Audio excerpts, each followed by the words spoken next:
ഇവിടെ മുഴുവൻ മുസ്ലിങ്ങൾ, മുഴുവൻ ഹിന്ദുക്കൾ, മുഴുവൻ ക്രിസ്ത്യാനികൾ, അങ്ങനെ ആയാൽ ഈ നാട് നന്നാവുമോ? അങ്ങനെ നന്നാവാനാണെങ്കിൽ നമ്മുടെ കുടുംബത്തിനകത്ത് അടിയുണ്ടാവരുതല്ലോ. നമ്മുടെ കുടുംബത്തിൽ 5 മക്കളും അച്ഛനും അമ്മയുണ്ട്. അതിനകത്ത് എന്തായാലും ഹിന്ദുവോ മുസ്ലിമോ ക്രിസ്ത്യാനിയോ ഒരെണ്ണമല്ലേ ഉള്ളൂ. എന്നിട്ട് ഇതിനാ എല്ലാവരും കൂടെ തലതല്ലി പൊട്ടിക്കുന്നത്? ഹിന്ദുവിൻ്റെ ശത്രു മുസ്ലിമല്ല, മുസ്ലിമിൻ്റെ ശത്രു ഹിന്ദുവല്ല, ഇവരുടെ രണ്ടുപേരെ ശത്രു ക്രിസ്ത്യാനിയല്ല. മുസ്ലിമിൻ്റെ ശത്രു കപട മുസ്ലിമാ, കള്ള മുസ്ലിമാ.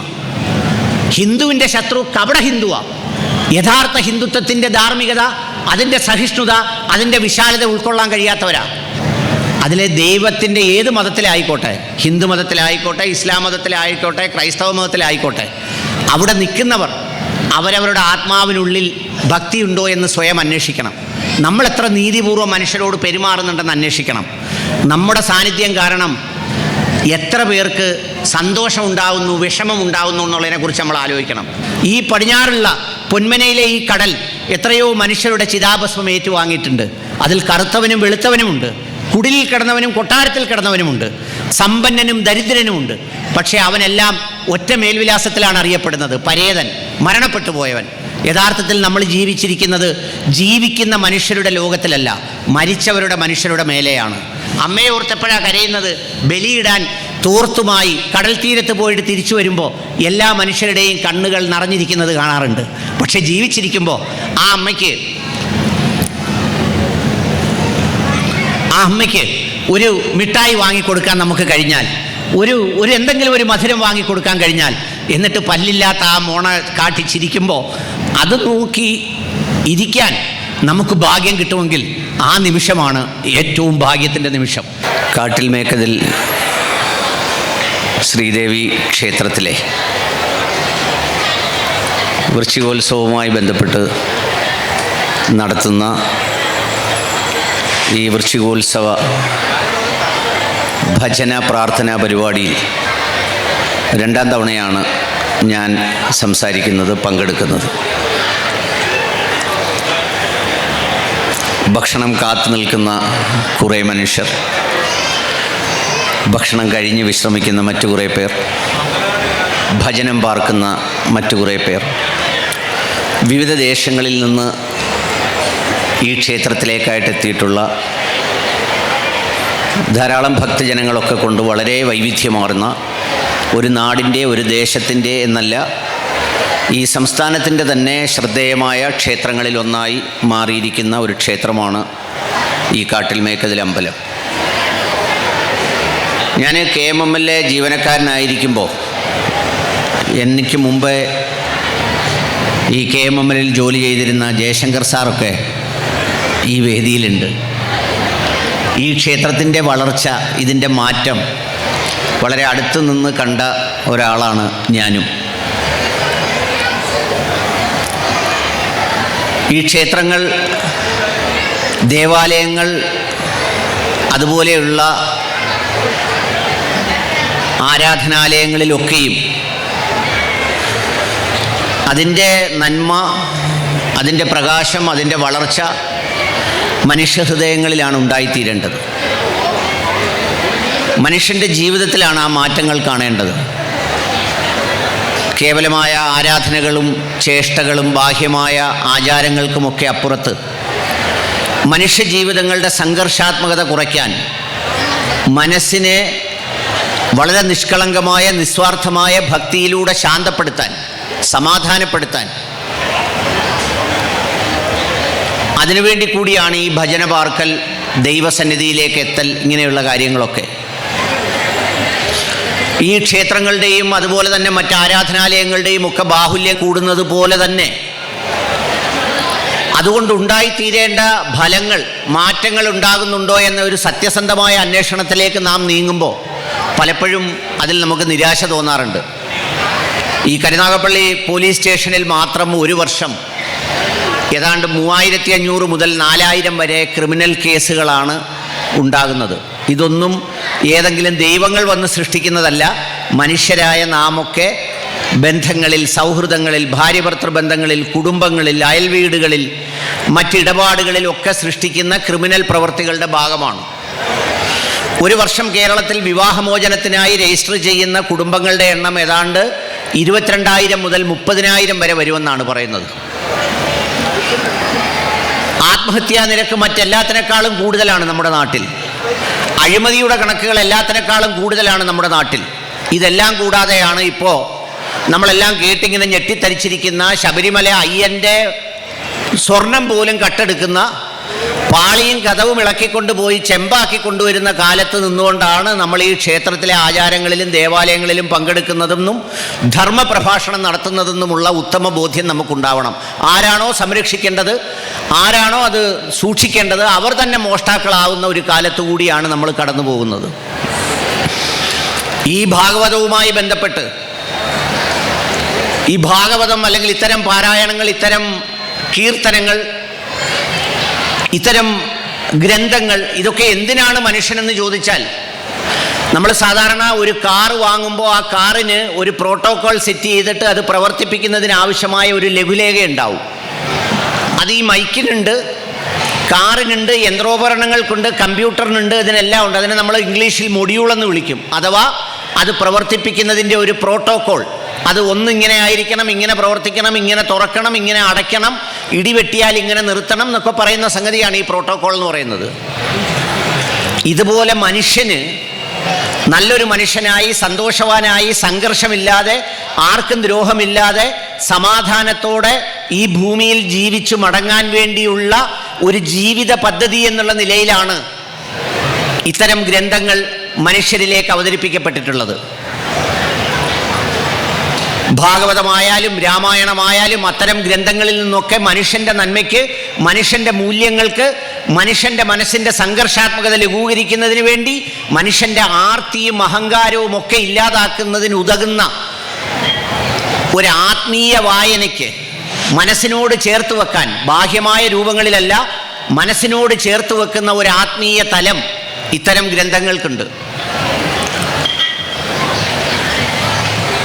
ധർമാർത്ഥ കാമ മോക്ഷാണാം ഉപദേശ സമന്വിതം പുരാവൃത്തം കഥായുക്തം ഇതിഹാസം പ്രജക്ഷിതേ എന്നാണ് ഇതിഹാസത്തെക്കുറിച്ച് പറയുന്നത്. പുരുഷാർത്ഥങ്ങൾ എന്ന് പറഞ്ഞിട്ട് 4 കാര്യങ്ങൾ പറയാറുണ്ട്. ധർമാർത്ഥ കാമ മോക്ഷാണാം. ധർമ്മം, അർത്ഥം, കാമം, മോക്ഷം. എന്താ ധർമ്മം? ധർമ്മം എന്നാൽ നീതിപൂർവം ഈ ഭൂമിയിൽ ജീവിച്ചു പോവുക, എല്ലാവരോടും നീതി കാണിക്കുക, മനുഷ്യരോടാകെയും നീതി കാണിക്കുക, അങ്ങനെ നീതിപൂർവം ഈ ഭൂമിയിൽ ജീവിക്കുക. എവിടെയാണ് നീതി? കുടിലുകളിൽ ഭജനം പാർക്കുന്ന ഭക്തരുണ്ട്, എന്നെ കേൾക്കുന്നവരുണ്ട്. നമ്മുടെ ജീവിതത്തിൽ, നമ്മുടെ ബന്ധങ്ങളിൽ, നമ്മുടെ മരുമക്കളോട്, നമ്മുടെ മക്കളോട്, നമ്മുടെ അയൽക്കാരോട് എവിടെയാണ് നീതിയുണ്ടത്? ധർമ്മം ആചരിച്ച് ജീവിക്കാനാണ് സത്യം വദ ധർമ്മം ചര എന്ന് പറയുന്നത്. നമ്മൾ ഓരോരുത്തരും ഈ പ്രസംഗം കേൾക്കുമ്പോൾ ഈ ആൾക്കൂട്ടത്തിൽ ഒരു സംഗീതാത്മകമായ താളമോ കുറച്ച് ശ്ലോകങ്ങളോ കുറച്ച് സംസ്കൃതമോ അല്ല നമ്മളെ ആകർഷിക്കേണ്ടത്. മറിച്ച് ഈ പറയുന്ന കാര്യങ്ങളിലെ സത്തയാണ്, അതിൻ്റെ കണ്ടൻ്റാണ്, അതിൻ്റെ യഥാർത്ഥ എസൻസാണ്. ധർമ്മം ഈ ഭൂമിയിൽ നീതിപൂർവം ജീവിച്ചു മടങ്ങുന്നതിനാണ് ധർമ്മം പാലിക്കുക എന്ന് പറഞ്ഞാൽ. എല്ലാത്തിനോടും ധർമ്മമുണ്ട്. മണ്ണിനോടുണ്ട്, പ്രകൃതിയോടുണ്ട്, മനുഷ്യനോടുണ്ട്, ബന്ധങ്ങളോടുണ്ട്, സ്നേഹബന്ധങ്ങളോടുണ്ട്, നമ്മുടെ ചുമതലകളോടുണ്ട്, നമ്മുടെ ഔദ്യോഗിക തൊഴിലുകളോടുണ്ട്, നമ്മുടെ ആരാധനാലയങ്ങളോടുണ്ട്. ഇതെല്ലാം മനുഷ്യൻ്റെ ധർമ്മത്തിൻ്റെ വിവിധ വശങ്ങളാണ്. ധർമ്മം, ഈ ധർമ്മം പാലിക്കുമ്പോൾ അതിൻ്റെ രണ്ടാമത്തത് എന്താ? ധർമാർത്ഥം, അർത്ഥം. എന്താണ് അർത്ഥം? സാധാരണ നമ്മൾ പാഠപുസ്തകങ്ങളിൽ പഠിക്കുന്ന മീനിങ് എന്ന് പറയുന്ന ആ അർത്ഥമല്ല, മറിച്ച് സമ്പത്ത്, സമ്പാദിക്കുക. ആ സമ്പാദിക്കുന്നതിൽ ധർമ്മം സൂക്ഷിച്ച് സമ്പാദിക്കുക. ഒരാൾ കാട്ടിലമ്പലത്തിൽ വരുന്നു, എനിക്ക് ഒരുപാട് കടമുണ്ട്, പ്രയാസമുണ്ട്, ബുദ്ധിമുട്ടുണ്ട്, ഇവിടെ മണി കെട്ടുന്നു, തിരിച്ചിങ്ങനെ നടന്നു പോകുമ്പോൾ ഒരു പൊതിക്കകത്ത് കുറച്ച് കാശ് കിടക്കുന്നു. നമ്മുടെ ഒരു ചിന്ത എന്താ? അയ്യോ, കാട്ടിൽ ദേവി എത്രയോ ശക്തിയുള്ള ദേവിയാണ്, ഞാൻ മണി കെട്ടിയിട്ട് വന്നപ്പോഴേ നോട്ട് കെട്ട് താണ്ട് എൻ്റെ മുന്നിൽ കിടക്കുന്നു. അല്ല, അത് വല്ലവൻ്റെ മുതലാ, അതുകൊണ്ട് കൊടുക്കണം. കടം തീർക്കാൻ ഇവിടെ മണി കെട്ടിക്കഴിഞ്ഞ് പുറത്തേക്ക് ഇറങ്ങുമ്പോൾ താഴെ കിടക്കുന്ന കാശ് എൻ്റേതാണെന്ന് വിശ്വസിക്കുന്ന ആ സമ്പാദനമല്ല. ദേവാലയങ്ങൾ കൈകാര്യം ചെയ്യുമ്പോൾ അയ്യൻ അറിയില്ല, ശബരിമല അയ്യപ്പൻ അറിയില്ല. അതുകൊണ്ട് ഇവിടെ എന്തിനാ സ്വർണം, ഇവിടെ ചെമ്പ് മതി, പിത്തള മതി എന്ന് തീരുമാനിക്കുന്ന കള്ളം, അതിലൂടെ സമ്പാദിക്കുന്ന ധനം, അത് അപകടമാണ്. ധർമ്മം പാലിച്ചു വേണം അർത്ഥത്തെ കൈകാര്യം ചെയ്യാൻ, സമ്പത്തിനെ കൈകാര്യം ചെയ്യാൻ. അല്ലാത്തത് വിട്ടുകളയണം. എല്ലാ ദിവസവും ഞാൻ രാവിലെ നടക്കാൻ പോകുമ്പോൾ എൻ്റെ അടുത്ത് പുലിയംകുളങ്ങര ക്ഷേത്രം എന്ന് പറയുന്നൊരു ക്ഷേത്രമുണ്ട്. അവിടെ രാവിലെ റെക്കോർഡ് ഇടാറുണ്ട്. ആ റെക്കോർഡിൽ ജ്ഞാനപ്പാനെ ഇങ്ങനെ കേൾക്കാം, പൂന്താനത്തിൻ്റെ കണ്ടു കണ്ടങ്ങിരിക്കും ജനത്തിനെ. എല്ലാവരും കേൾക്കുന്നുണ്ട്. നമ്മളൊന്നും കേൾക്കുന്നതിനൊരു കുറവുമില്ല. മൊബൈൽ ഫോൺ തുറന്നാൽ ധർമ്മപ്രഭാഷണം, മൈക്കിനകത്തൂടെ മുഴുവൻ ധർമ്മപ്രഭാഷണം, പാട്ട്, കീർത്തനങ്ങളെല്ലാം ഉണ്ട്. ആര് ബോധവൽക്കരിക്കുന്നു എന്ന് ചോദിച്ചാൽ മൈക്രോ ഓപ്പറേറ്റർ പോലും ശ്രദ്ധിക്കുന്നില്ല. അമ്പലങ്ങളിൽ സപ്താഹം നടക്കാറുണ്ട്, വേദങ്ങൾ പാരായണം ചെയ്യാറുണ്ട്. അവിടെ എപ്പോഴും തെള്ളു വരുന്നത് എപ്പോഴാ? ഉച്ചയ്ക്കാ, അന്നദാനത്തിൻ്റെ സമയത്താ. ബാക്കി എല്ലാ സമയത്തും അവിടെ പാടിക്കൊണ്ടിരിക്കുക. ആർക്കു വേണ്ടിയാ പാടുന്നത്? ആ പാടുന്നവരുടെ ഉപജീവനത്തിന് വേണ്ടിയും ആ മൈക്ക് ഓപ്പറേറ്റ് ചെയ്യുന്നവരുടെ ഉപജീവനത്തിന് വേണ്ടിയും. സമ്പാദിക്കുമ്പോൾ വളരെ ശ്രദ്ധയോടെ സമ്പാദിക്കണം. അങ്ങനെ സമ്പാദിച്ചില്ലെങ്കിൽ എന്ത് സംഭവിക്കുമെന്ന് ചോദിച്ചാൽ നമുക്കും അനുഭവിക്കാൻ പറ്റില്ല, അടുത്ത തലമുറയ്ക്കും അനുഭവിക്കാൻ പറ്റില്ല. ധർമാർത്ഥം കാമമോക്ഷാണാം, 4 കാര്യങ്ങളാണ് പുരുഷാർത്ഥങ്ങളിൽ പറയുന്നത്. ധർമ്മം, അർത്ഥം, കാമം. കാമം എന്താ? കാമം കേവല ലൈംഗിക വികാരം മാത്രമല്ല കാമം എന്ന് പറയുന്നത്, അല്ലെങ്കിൽ അതിനെയല്ല ഉദ്ദേശിക്കുന്നത്. നമ്മുടെ പഞ്ചേന്ദ്രിയങ്ങൾ കൊണ്ട് അനുഭവിച്ചറിയുന്ന ചുറ്റുപാട്, പ്രകൃതി. നമ്മളെ ഏറ്റവും കൂടുതൽ കബളിപ്പിക്കുന്നത് നമ്മുടെ പഞ്ചേന്ദ്രിയങ്ങളാണ്. കാണുന്നതിൽ സൗന്ദര്യം തോന്നും, കേൾക്കുന്നതിൽ ഇഷ്ടം തോന്നും, കാണുന്നത് കാശാണെന്നറിയുമ്പോൾ ആഗ്രഹം തോന്നും, കേൾക്കുന്നത് ആരുടെയെങ്കിലും കൊതിയും നുണയുമാണെന്ന് കേൾക്കുമ്പോൾ വലിയ സന്തോഷം തോന്നും. എന്നാൽ ഇച്ചിരൂടെ പറഞ്ഞോളാൻ പറയും. അമ്മായി അമ്മ അങ്ങോട്ട് പോകാനിരിക്കുക, അയൽ വീട്ടുകാരും മരുമോളുടെ അടുത്ത് പറഞ്ഞു കൊടുക്കാൻ അമ്മായി അമ്മയുടെ കുറ്റം, ഭയങ്കര സന്തോഷം. ഏതെങ്കിലും മരുമക്കളുടെ ബന്ധുക്കൾ വന്ന് അമ്മായി അമ്മയോട് ഈ മരുമക്കളുടെ കുറ്റം പറഞ്ഞു കൊടുത്താൽ എന്തോ ഒരു സന്തോഷം. എന്താ? നമ്മുടെ പഞ്ചേന്ദ്രിയങ്ങളാണ് നമ്മളെ ഏറ്റവും കൂടുതൽ കബളിപ്പിക്കപ്പെടുന്നത്. അപ്പം എന്താ വേണ്ടത്? ധർമ്മം പാലിച്ചു വേണം അർത്ഥം സമ്പാദിക്കാൻ, ധർമ്മം പാലിച്ചു വേണം ധനം സമ്പാദിക്കാൻ. പിന്നെയോ നമ്മുടെ ഈ പഞ്ചേന്ദ്രിയങ്ങളുടെ ആ ഉപയോഗം, അതിൻ്റെ പ്രയോഗം, അതിലും വേണം ധർമ്മം. ഇതെല്ലാം സാധ്യമാകുമ്പോൾ നമ്മൾ എന്തായിത്തീരുന്നു? നമുക്ക് മോക്ഷം കൈവരുന്നു, നമ്മുടെ മനസ്സ് ശുദ്ധമാകുന്നു. നമ്മളിപ്പോൾ ഇവിടെ ഭജന ഇരിക്കുന്നു 12 ദിവസം.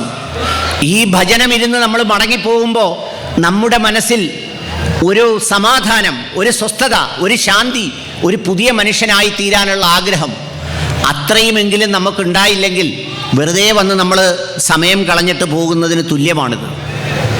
ഈ ഭക്തി എന്ന് പറയുന്ന വാക്കുണ്ടല്ലോ, അതിന്ന് ഏറ്റവും വലിയ വിൽപ്പന ചരക്കാണ്. ഈ ധർമാർത്ഥ കാമ മോക്ഷാണാം ഉപദേശ സമന്വിതം പുരാവൃത്തം കഥായുക്തം ഇതിഹാസം പ്രദക്ഷിതേ എന്ന് പറയുന്നത്, ഇതിഹാസങ്ങളൊക്കെയും മനുഷ്യന് കഥകളിലൂടെ, ചരിത്രങ്ങളിലൂടെയൊക്കെ ഈ ധർമാർത്ഥ കാമ മോക്ഷമാണ് പറഞ്ഞു കൊടുക്കുന്നത്. അതാണ് നമ്മൾ ഉൾക്കൊള്ളേണ്ടത്, അതാണ് നമ്മൾ പഠിക്കേണ്ടത്. ഈ ഭക്തി ഇന്ന് പലതരത്തിലുള്ള ഭക്തിയുണ്ട്. കച്ചവട ഭക്തിയുണ്ട്, കച്ചവട ഭക്തി. അതായത് ശബരിമലയ്ക്ക് പോകുന്ന സാധനങ്ങൾ വിൽക്കുന്ന കടയിൽ നിൽക്കുന്ന ആളുകൾ ഒരു കറുത്ത വസ്ത്രം ധരിച്ച് ദേഹം മുഴുവൻ കുറിയൊക്കെ തൊട്ട് നിൽക്കും. എന്തിനാ? കണ്ടാൽ ഞാനൊരു വലിയ അയ്യപ്പ ഭക്തനാണെന്ന് തോന്നണം, എല്ലാവരും എൻ്റെ കടയിൽ നിന്ന് ഈ സാധനം വാങ്ങണം, ഈ വാങ്ങുന്നവൻ്റെ കരളും കൂമ്പും കിഡ്നിയും എല്ലാം കണ്ടിച്ചെടുക്കുന്ന പോലത്തെ വിലയിട്ട് ഞാൻ സാധനം വിൽക്കും. ഇത് കച്ചവട ഭക്തി. പിന്നെ പ്രകടന ഭക്തിയുണ്ട്. ചിലർ നേരം വെളുത്താൽ രാവിലെ മുതൽ ദൈവമേ ദൈവമേ, പള്ളിയിൽ പോകുന്നവരാണെങ്കിൽ പള്ളിയിൽ അങ്ങ് കമന്ന് കിടക്കുക. രാത്രി പള്ളി അടയ്ക്കുമ്പോൾ പുള്ളിയെ പിടിച്ച് പൊക്കിയിട്ടാണ് പള്ളി അടയ്ക്കുന്നത്. പക്ഷേ അവൻ്റെ അടുത്ത് അടുക്കാനൊക്കത്തില്ല. അവൻ നടന്നു പോകുന്ന വഴിയിലൂടെ നടന്നു പോയാൽ കറണ്ട് അടിച്ച് വീഴുന്ന പോലെ മറിഞ്ഞു വീണങ്ങ് മരിക്കും. ഞാനിതൊക്കെ പറയുമ്പോൾ ചിലർ ചിരിക്കുന്നുണ്ട്. കാരണം അവർക്ക് ഓർമ്മ വരുന്നുണ്ട്, ഇത് ഞങ്ങളുടെ അമ്മാവനാണല്ലോ, ഇത് ഞങ്ങളുടെ കൊച്ചച്ഛനാണല്ലോ, ഇത് ഞങ്ങളുടെ അപ്പച്ചേപ്പനാണല്ലോ, ഇത് ഞങ്ങളുടെ അയലത്തുള്ള ആളാണല്ലോ. കച്ചവട ഭക്തി, പ്രകടന ഭക്തി. പിന്നെ കപടഭക്തി. കപടഭക്തി നമ്മളിപ്പോൾ കണ്ടില്ലേ, ശബരിമലയിലെ പോറ്റിയുടെ ഭക്തി. പോറ്റി ഈ സാധനം മോഷ്ടിച്ച് എല്ലാ വീടുകളിലും കൊണ്ടുവന്ന് കാശുള്ളവർക്ക് വീട്ടിൽ വെച്ച് പൂജ നടത്തി കൊടുത്ത്. സിനിമാ നടൻ ജയറാമിനൊക്കെ വീട്ടിൽ വെച്ച് നടത്തി കൊടുത്തു. നിങ്ങൾ ശബരിമല വരെ വന്ന് ഇടിക്കണ്ട, അതിൻ്റെ തുക എനിക്ക് നീ തന്നാൽ മതി. എന്ത് ഭക്തിയാ? യഥാർത്ഥത്തിൽ മനുഷ്യന് ഈ പറയുന്ന ഭാഗവതം കേട്ടും രാമായണം കേട്ടും ഭജനം ഇരുന്നും ഉണ്ടാകേണ്ടത് നിഷ്കളങ്കമായ ഭക്തിയാണ്. നിഷ്കളങ്കമായ ഭക്തി. ആ നിഷ്കളങ്കമായ ഭക്തി എന്താ? ആ നിഷ്കളങ്കമായ ഭക്തി വളരെ വ്യത്യസ്തമാണ്.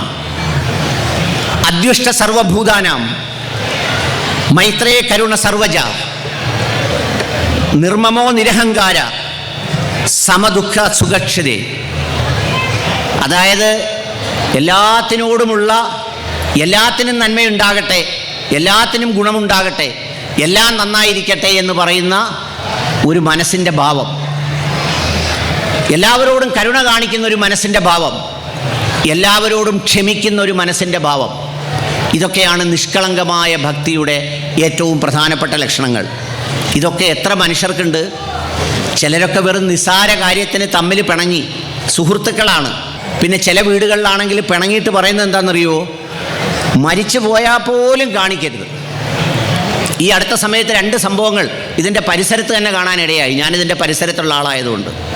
ഒരാൾ അനാഥ മന്ദിരത്തിൽ കിടന്ന് മരിച്ചു. ആരും നോക്കാനും കാണാനും ഇല്ലായിരുന്നു.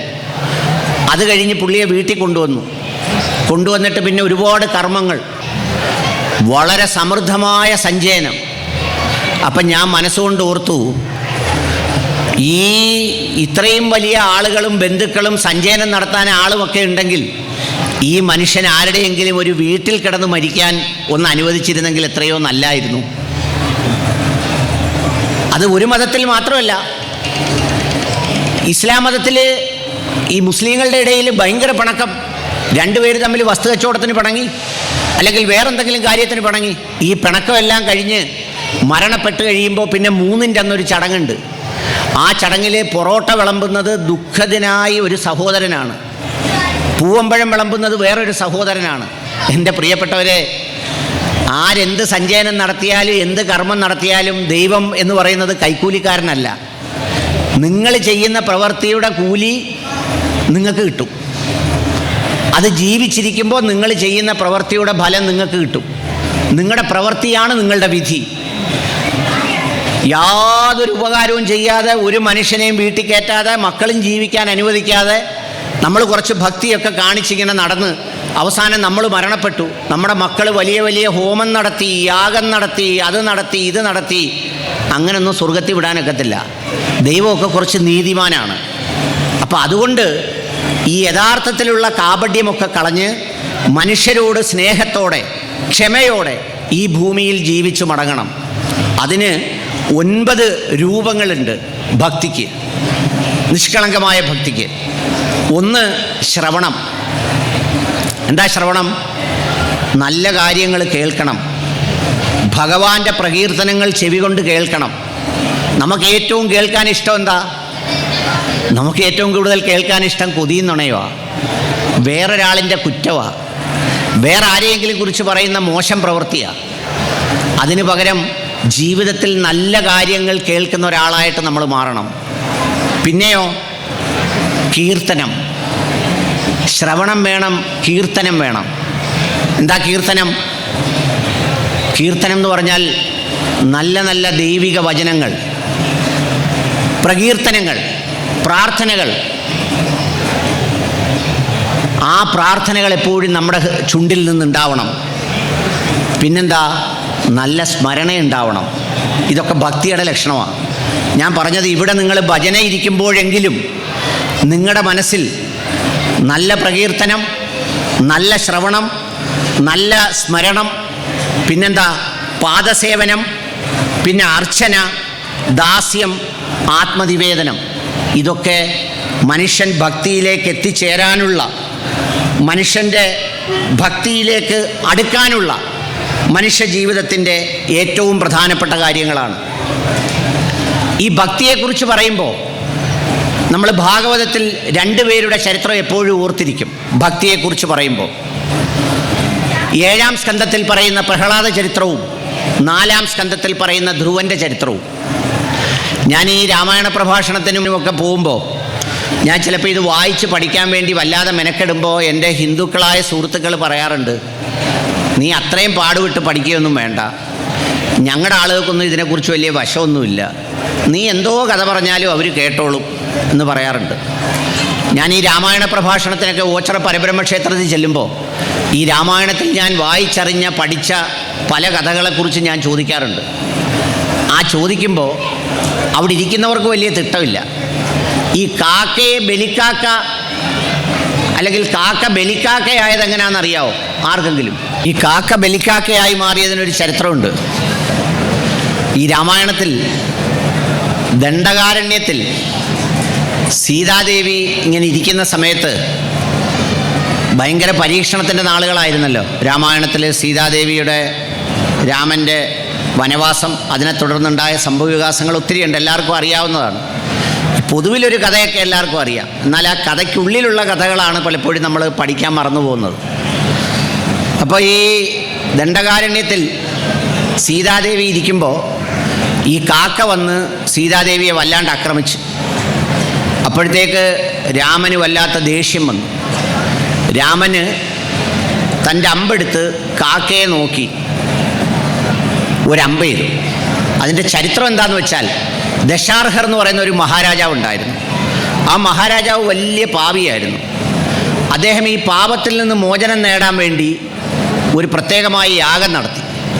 അങ്ങനെ ഈ പാവങ്ങളെല്ലാം, കുറ്റങ്ങളെല്ലാം കാക്കകളെപ്പോലെ പറന്നുപോയി എന്നാണ് പറയുന്നത്. എന്ന് പറഞ്ഞാൽ കാക്ക ഈ ഒരു പാപത്തിൻ്റെ ലക്ഷണമായിട്ടാണ് കണ്ടിരുന്നത്.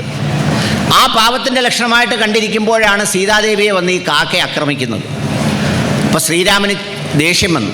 നമുക്കും ചിലപ്പോഴങ്ങനെയാണല്ലോ, ഈ ഭാര്യയായിട്ടൊക്കെ പോകുമ്പോൾ ആരെങ്കിലും ചൂടായാൽ നമുക്കൊരിച്ചിരി ചൂട് കൂടുതൽ വരും. കാരണം ഇല്ലെങ്കിൽ അവളെന്തോ വിചാരിക്കും, ഞാൻ വെറും പോങ്ങുമൂടനാന്ന് വിചാരിക്കത്തില്ലയോ എന്ന് വിചാരിച്ച് ബലമില്ലെങ്കിലും ചിലപ്പോൾ കുറച്ച് ബലം കാണിക്കും. അങ്ങനെയാണ് ഈ റോഡ് സൈഡിൽ പാർക്കിങ്ങിലൊക്കെ അടി നടക്കുന്നത്. ഈ ഭാര്യ നിൽക്കുമ്പോൾ വേറൊരാൾ ചീത്ത വിളിക്കുമ്പോഴത്തേക്ക് അവനങ്ങ് 2-3 ആളായിട്ട് മാറും. ഈ മനസ്സില്ലെങ്കിലും ചിലർ ചാടി വീണ് അടിയും വാങ്ങിച്ച് പെണ്ണുമ്പിള്ളയുടെ മുമ്പിൽ താഴെ വീഴുന്നുണ്ട്.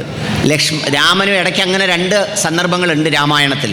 ഒന്ന്, രാമൻ ഇങ്ങനെ ഇരിക്കുന്ന സമയത്ത് മാരീചൻ വരുമ്പോൾ മാനിനെ അണ്ണൻ ഇനി പിടിച്ചോണ്ട് വരാൻ പറഞ്ഞു. അപ്പോഴത്തേക്ക് അണ്ണൻ പെട്ടെന്ന് പിടിക്കാൻ പോയി. ഈ കല്യാണം കഴിഞ്ഞ് ഉടനെയൊക്കെ അണ്ണൻ എന്തോ പറഞ്ഞാലും ഈ മോള് പറഞ്ഞാൽ ഉടനെ അണ്ണൻ പിടിച്ചു കൊടുക്കും. പിന്നെ കുറച്ച് കഴിയുമ്പോഴാണല്ലോ ഈ കഴുത്തിന് പിടി വരുന്നത്. ആദ്യമൊക്കെ അതിനാണല്ലോ ഈ ഹണിമൂൺ എന്ന് പറയുന്നത് സന്തോഷമുള്ള സമയത്ത് വഴക്കിടുന്നതിന് മുമ്പ് നടത്തുന്ന യാത്രയാണ്. ആരെങ്കിലും ഒരു 10 വർഷം കഴിഞ്ഞ് ഹണിമൂൺ എന്ന് പറയുന്നത് കേട്ടിട്ടുണ്ടോ? അപ്പോഴത്തേക്ക് ഡ്യുവൽ മൂണാവും. 2 ചന്ദ്രനും 2 മുറിയിലും 2 കട്ടിലേലും 2 കീർത്തനവും ഒക്കെ ആയിരിക്കും. ഒരിടത്ത് ഭരണിപ്പാട്ടും പിന്നെ മറ്റൊരിടത്ത് പൂരപ്പാട്ടും ഒക്കെ ആയിട്ട് കഴിയുന്ന കാലമായിരിക്കും. എന്തായാലും രാമൻ ഒന്ന് അങ്ങനെ പിടിക്കാൻ പോയാണ് സീതയെ ഈ രാവണൻ വന്ന് തട്ടിക്കൊണ്ടു പോകുന്നത്. ഇത് കാക്കയെ ആക്രമിക്കാൻ വന്നപ്പോൾ പുള്ളിക്ക് ദേഷ്യം വന്നു. പുള്ളി അമ്പെടുത്ത് ഒരൊറ്റ അടി കൊടുത്തു. അപ്പോൾ കാക്കയുടെ ഒരു കണ്ണങ്ങ് പോയി. അപ്പോൾ കാക്ക അങ്ങനെ ഒറ്റക്കണ്ണനായിട്ട് മാറി. അതുകൊണ്ടാണ് നമ്മൾ ഈ കാകദൃഷ്ടി എന്നൊക്കെ പറയും. കാക്ക നോക്കുന്ന കണ്ടിട്ടുണ്ടോ? ഇങ്ങനെ ചരിഞ്ഞും പിരിഞ്ഞും 360 ഡിഗ്രിയിലൊക്കെയാണ് നോക്കുന്നത്. അപ്പോൾ ഇങ്ങനെ കാക്ക തുടരുന്ന സമയത്ത് ഈ രാവണൻ്റെ കയ്യിൽ നിന്ന് സീതയൊക്കെ കഴിഞ്ഞ് മോചിപ്പിച്ചുകൊണ്ട് വന്ന് ഇവർ രണ്ടുപേരുടെ നർമ്മസല്ലാപത്തിൽ ഇങ്ങനെ വനത്തിലിരിക്കുമ്പോൾ ഈ കാക്ക വന്നു. ഈ കാക്ക അന്ന് സീതാദേവിയെ ആക്രമിക്കാൻ വന്നത് ഇന്ദ്രൻ്റെ മകൻ ജയന്തനാണ് കാക്കയുടെ രൂപത്തിൽ വന്നത്. അതാണ് ഈ അമ്പെടുത്ത് ശ്രീരാമൻ കാക്കയെ ആക്രമിച്ചത്. അപ്പോൾ ഈ കാക്ക വന്ന് സീതയുടെ മുമ്പിലിരുന്ന് കണ്ടപ്പോൾ സീത അണ്ണാ കാക്ക കാക്ക കാക്ക എന്ന് പറഞ്ഞു. ഇപ്പോഴത്തെ കാക്കയല്ലേ, പഴയ കാക്ക. അപ്പോൾ ശ്രീരാമൻ ആകെ വേവലാതിയായി. പണ്ട് മാൻ എന്ന് പറഞ്ഞ് അതിൻ്റെ പുറകെ ഞാൻ ഓടിയാണ് ഈ പുക്കാറെല്ലാം ഉണ്ടായത്. അപ്പോൾ ചോദിച്ചു, നീ എന്താ ഈ കാക്ക? അപ്പോൾ കാക്കയെ കാണുമ്പോൾ എനിക്ക് പേടിയാവുന്നു, എനിക്ക് ഭയങ്കര പേടി. പണ്ട് നമ്മളങ്ങനെയാണല്ലോ, ഒരു വശത്ത് ഒരു പ്രാവശ്യം അപകടം പറ്റിയാൽ പിന്നെ അത് കാണുമ്പോൾ പേടിയാണല്ലോ. ഒന്ന് സൈക്കിളിൽ നിന്ന് വീണിട്ട് പിന്നെ സൈക്കിളെ ഔട്ടാത്ത ഒത്തിരി പേരുണ്ട്.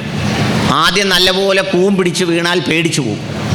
അപ്പോൾ അങ്ങനെ എന്തായാലും സീതയുടെ പേടി കണ്ട് രാമൻ ചോദിച്ചു, എന്താ കാര്യമെന്ന് ചോദിച്ചാൽ പറഞ്ഞല്ല, ഞാൻ മുഖാന്തരമല്ലേ ഈ കാക്കയുടെ കണ്ണ് പോയത്, ഭയങ്കര കഷ്ടമല്ലേ, കാക്കയ്ക്ക് കണ്ണ് കാണാൻ വയ്യ, വല്ലാതെ നിൽക്കുന്നു. അപ്പം ശ്രീരാമൻ ചോദിച്ചു, ഞാൻ എന്ത് വേണോ അതിന് ആ കാക്കയ്ക്ക് ഒരു വരം കൊടുക്കണം, കാക്കയെ അതിൽ നിന്ന് മോചിപ്പിക്കണമെന്ന് പറഞ്ഞു. അപ്പോൾ ശ്രീരാമൻ കാക്കയെ അടുത്തോട്ട് വിളിച്ചിട്ട് പറഞ്ഞു, നിൻ്റെ കണ്ണിന് കാഴ്ചയില്ല, എൻ്റെ ഒരു വശത്ത് കാഴ്ചയില്ല, നിനക്കെന്തെങ്കിലും വരം വേണോ? അപ്പോൾ കാക്ക പറഞ്ഞു, വേണ്ട, വരമൊന്നും വേണ്ട, കണ്ടത് തന്നെ വലിയ ഭാഗ്യം. നമുക്കങ്ങനെ ആണല്ലോ, ചില പണമുള്ള ആളുകൾ നമ്മളെ എടാന്ന് വിളിച്ചാൽ നമ്മൾ വലിയ ഭക്തിയോടെ അവരെ മുമ്പ് നിൽക്കുമല്ലോ. എന്നെ എടാന്ന് വിളിച്ച് എന്താടാ എന്നൊക്കെ ചോദിച്ചാൽ എല്ലാവരും നോക്കും, കണ്ടോ എന്നെ എടാന്ന് വിളിച്ചുണ്ടോ, ആൾ സമ്പത്തുള്ള ആളായിരിക്കണം, അല്ലെങ്കിൽ അധികാരമുള്ള ആളായിരിക്കണം. അപ്പോൾ ഒരു മന്ത്രി വന്ന് ഇങ്ങോട്ട് ഇറങ്ങി വരുമ്പോഴത്തേക്ക് ആടാ തങ്കപ്പ എന്നൊന്ന് വിളിച്ചാൽ തങ്കപ്പനൊരു പൊന്നപ്പനായിട്ടങ്ങ് മാറും. ആ ഒരു വിളി മതി, മനസ്സിലായോ പറഞ്ഞു. അപ്പോൾ അങ്ങനെ കാക്കയ്ക്ക് അങ്ങ് നിർവൃതിയായി.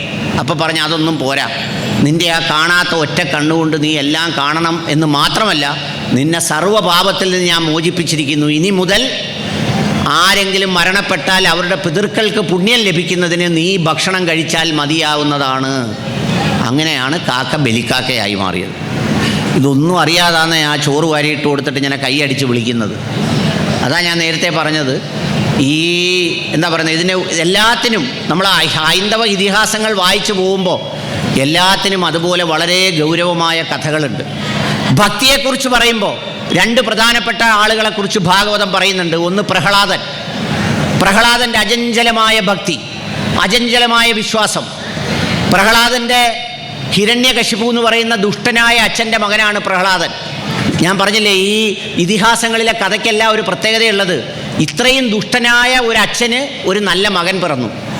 നമ്മളൊക്കെ ഏതെങ്കിലും ഒരച്ഛന് ഒരു നല്ല മോനുണ്ടായാൽ അവൻ നല്ലതായി ജീവിക്കാൻ നമ്മൾ തന്നെ സമ്മതിക്കത്തില്ല. അയ്യോ അതില്ല കള്ളൻ തങ്കപ്പൻ്റെ മോൻ, അല്ലെങ്കിൽ കള്ളൻ ചെല്ലപ്പൻ്റെ മോൻ, എന്തുവാ പണ്ടങ്ങാണ്ട് അവൻ്റെ അപ്പൂപ്പൻ അടയ്ക്ക കട്ടേന് നമ്മൾ പിടിച്ചുകൊണ്ടിരിക്കുക കള്ളൻ ചെല്ലപ്പൻ്റെ മോൻ. ഹിരണ്യകശിപു എൻ്റെ മകനാണ് പ്രഹ്ലാദൻ. പ്രഹ്ലാദൻ്റെ ഭക്തി വളരെ പ്രസിദ്ധമാണ്. സദാസമയം വിഷ്ണു ഭക്തിയുമായി നടന്ന ആളാണ് പ്രഹ്ലാദൻ. പ്രഹ്ലാദനെ ഉപദ്രവിക്കാൻ സ്വന്തം പിതാവ് തന്നെ പലതവണ ശ്രമിച്ചു.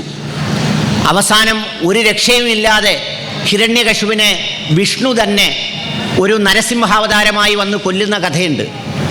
അതുപോലെ ഭക്തിയുടെ കാര്യത്തിൽ വേറിട്ടുള്ള ആളാണ് ധ്രുവൻ. ഈ കാക്കയുടെ കാര്യം പറഞ്ഞതുപോലെ ധ്രുവ നക്ഷത്രം എന്ന് പറയുന്ന ഒരു നക്ഷത്രമുണ്ട്, നിങ്ങളൊക്കെ കേട്ടിട്ടുണ്ടാവും. ധ്രുവ നക്ഷത്രം. എങ്ങനെയാണ് ഈ ധ്രുവ നക്ഷത്രം ഉണ്ടായത്?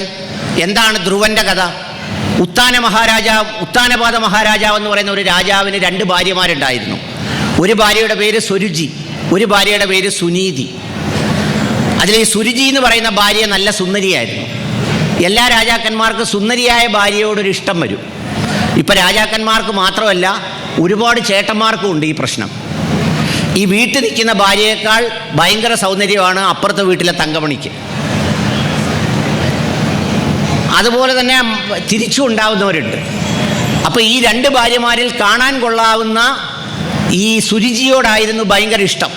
സുരുചിയിലൊരു മകനുണ്ട്, ആ മകൻ്റെ പേരാണ് ഉത്തമൻ. സുനീതിയിലുള്ള ഒരു ഭാര്യയിലുള്ള മകൻ്റെ പേരാണ് ധ്രുവൻ. ഈ ധ്രുവൻ ഒരു കാരണവശാലും ഈ അച്ഛനുമായി ഒന്ന് കളിക്കാനോ ആ മടിയിലിരിക്കാനോ ഈ രണ്ടാം ഭാര്യയെ സമ്മതിക്കത്തില്ല. രണ്ടാം ഭാര്യ എന്ന് പറഞ്ഞാൽ രണ്ടുപേരിൽ ഒരാൾ. അവർ സുന്ദരിയായതുകൊണ്ട് രാജാവിൻ്റെ പിടുത്തം മൊത്തം അവരുടെ കയ്യില്ല. ഈ രാമായണം നമ്മൾ ഇതിഹാസങ്ങളെല്ലാം വായിച്ചു നോക്കുമ്പോൾ ഈ മനുഷ്യൻ്റെ വൈകാരികമായ മാറ്റങ്ങൾ, ഞാൻ നേരത്തെ പറഞ്ഞ ധർമാർത്ഥ കാമ മോക്ഷാണാം എന്ന് പറഞ്ഞതുപോലെ മനുഷ്യൻ്റെ ഈ ധർമ്മത്തിനോടും അർത്ഥത്തിനോടും കാമത്തിനോടുമുള്ള മനുഷ്യൻ്റെ വ്യതിയാനങ്ങളാണ് എല്ലാ ഇതിഹാസങ്ങളുടെയും വഴിത്തിരിവുകൾ. ദശരഥ മഹാരാജാവിൻ്റെ കഥ നമുക്കറിയാം. എന്തുകൊണ്ടാണ് രാമൻ കാട്ടിപ്പോകേണ്ടത് നമുക്കറിയാം. ജീവന് തുല്യം സ്നേഹിച്ച ഭാര്യയ്ക്ക് എല്ലാ വരവും വരവും നൽകിയ ശേഷം എല്ലാ ധാരണയിലും പരസ്പരം എത്തിയ ശേഷമാണ് പിന്നീട് ദശരഥ മഹാരാജാവ് പറയുന്നത്, ഞാൻ കിടന്നുറങ്ങിയത് ഒരു സർപ്പത്തിൻ്റെ കൂടെയായിരുന്നു എന്ന് ഞാൻ അറിഞ്ഞില്ല. ഇവിടെയുമുണ്ട് ഈ ഉത്താനപാദ മഹാരാജാവിന് രണ്ട് ഭാര്യമാരിൽ സുന്ദരിയായ ഭാര്യയോട് പ്രത്യേക ഇഷ്ടം.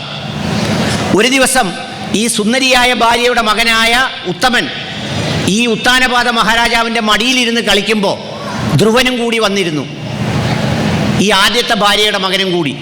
അപ്പം ഈ സുന്ദരിയായ ഭാര്യ ഈ മകനെ മടിയിൽ നിന്ന് ആട്ടി ഓടിച്ചിട്ട് പറഞ്ഞു, നിനക്കിരിക്കാനുള്ള യോഗ്യതയില്ല, അതിന് നീ നല്ല ഗർഭത്തിൽ ജനിക്കണം, എന്നെപ്പോലുള്ള സുന്ദരിയായ ഭാര്യയുടെ ഗർഭത്തിൽ ജനിക്കണം, എങ്കിൽ മാത്രമേ അതിനുള്ള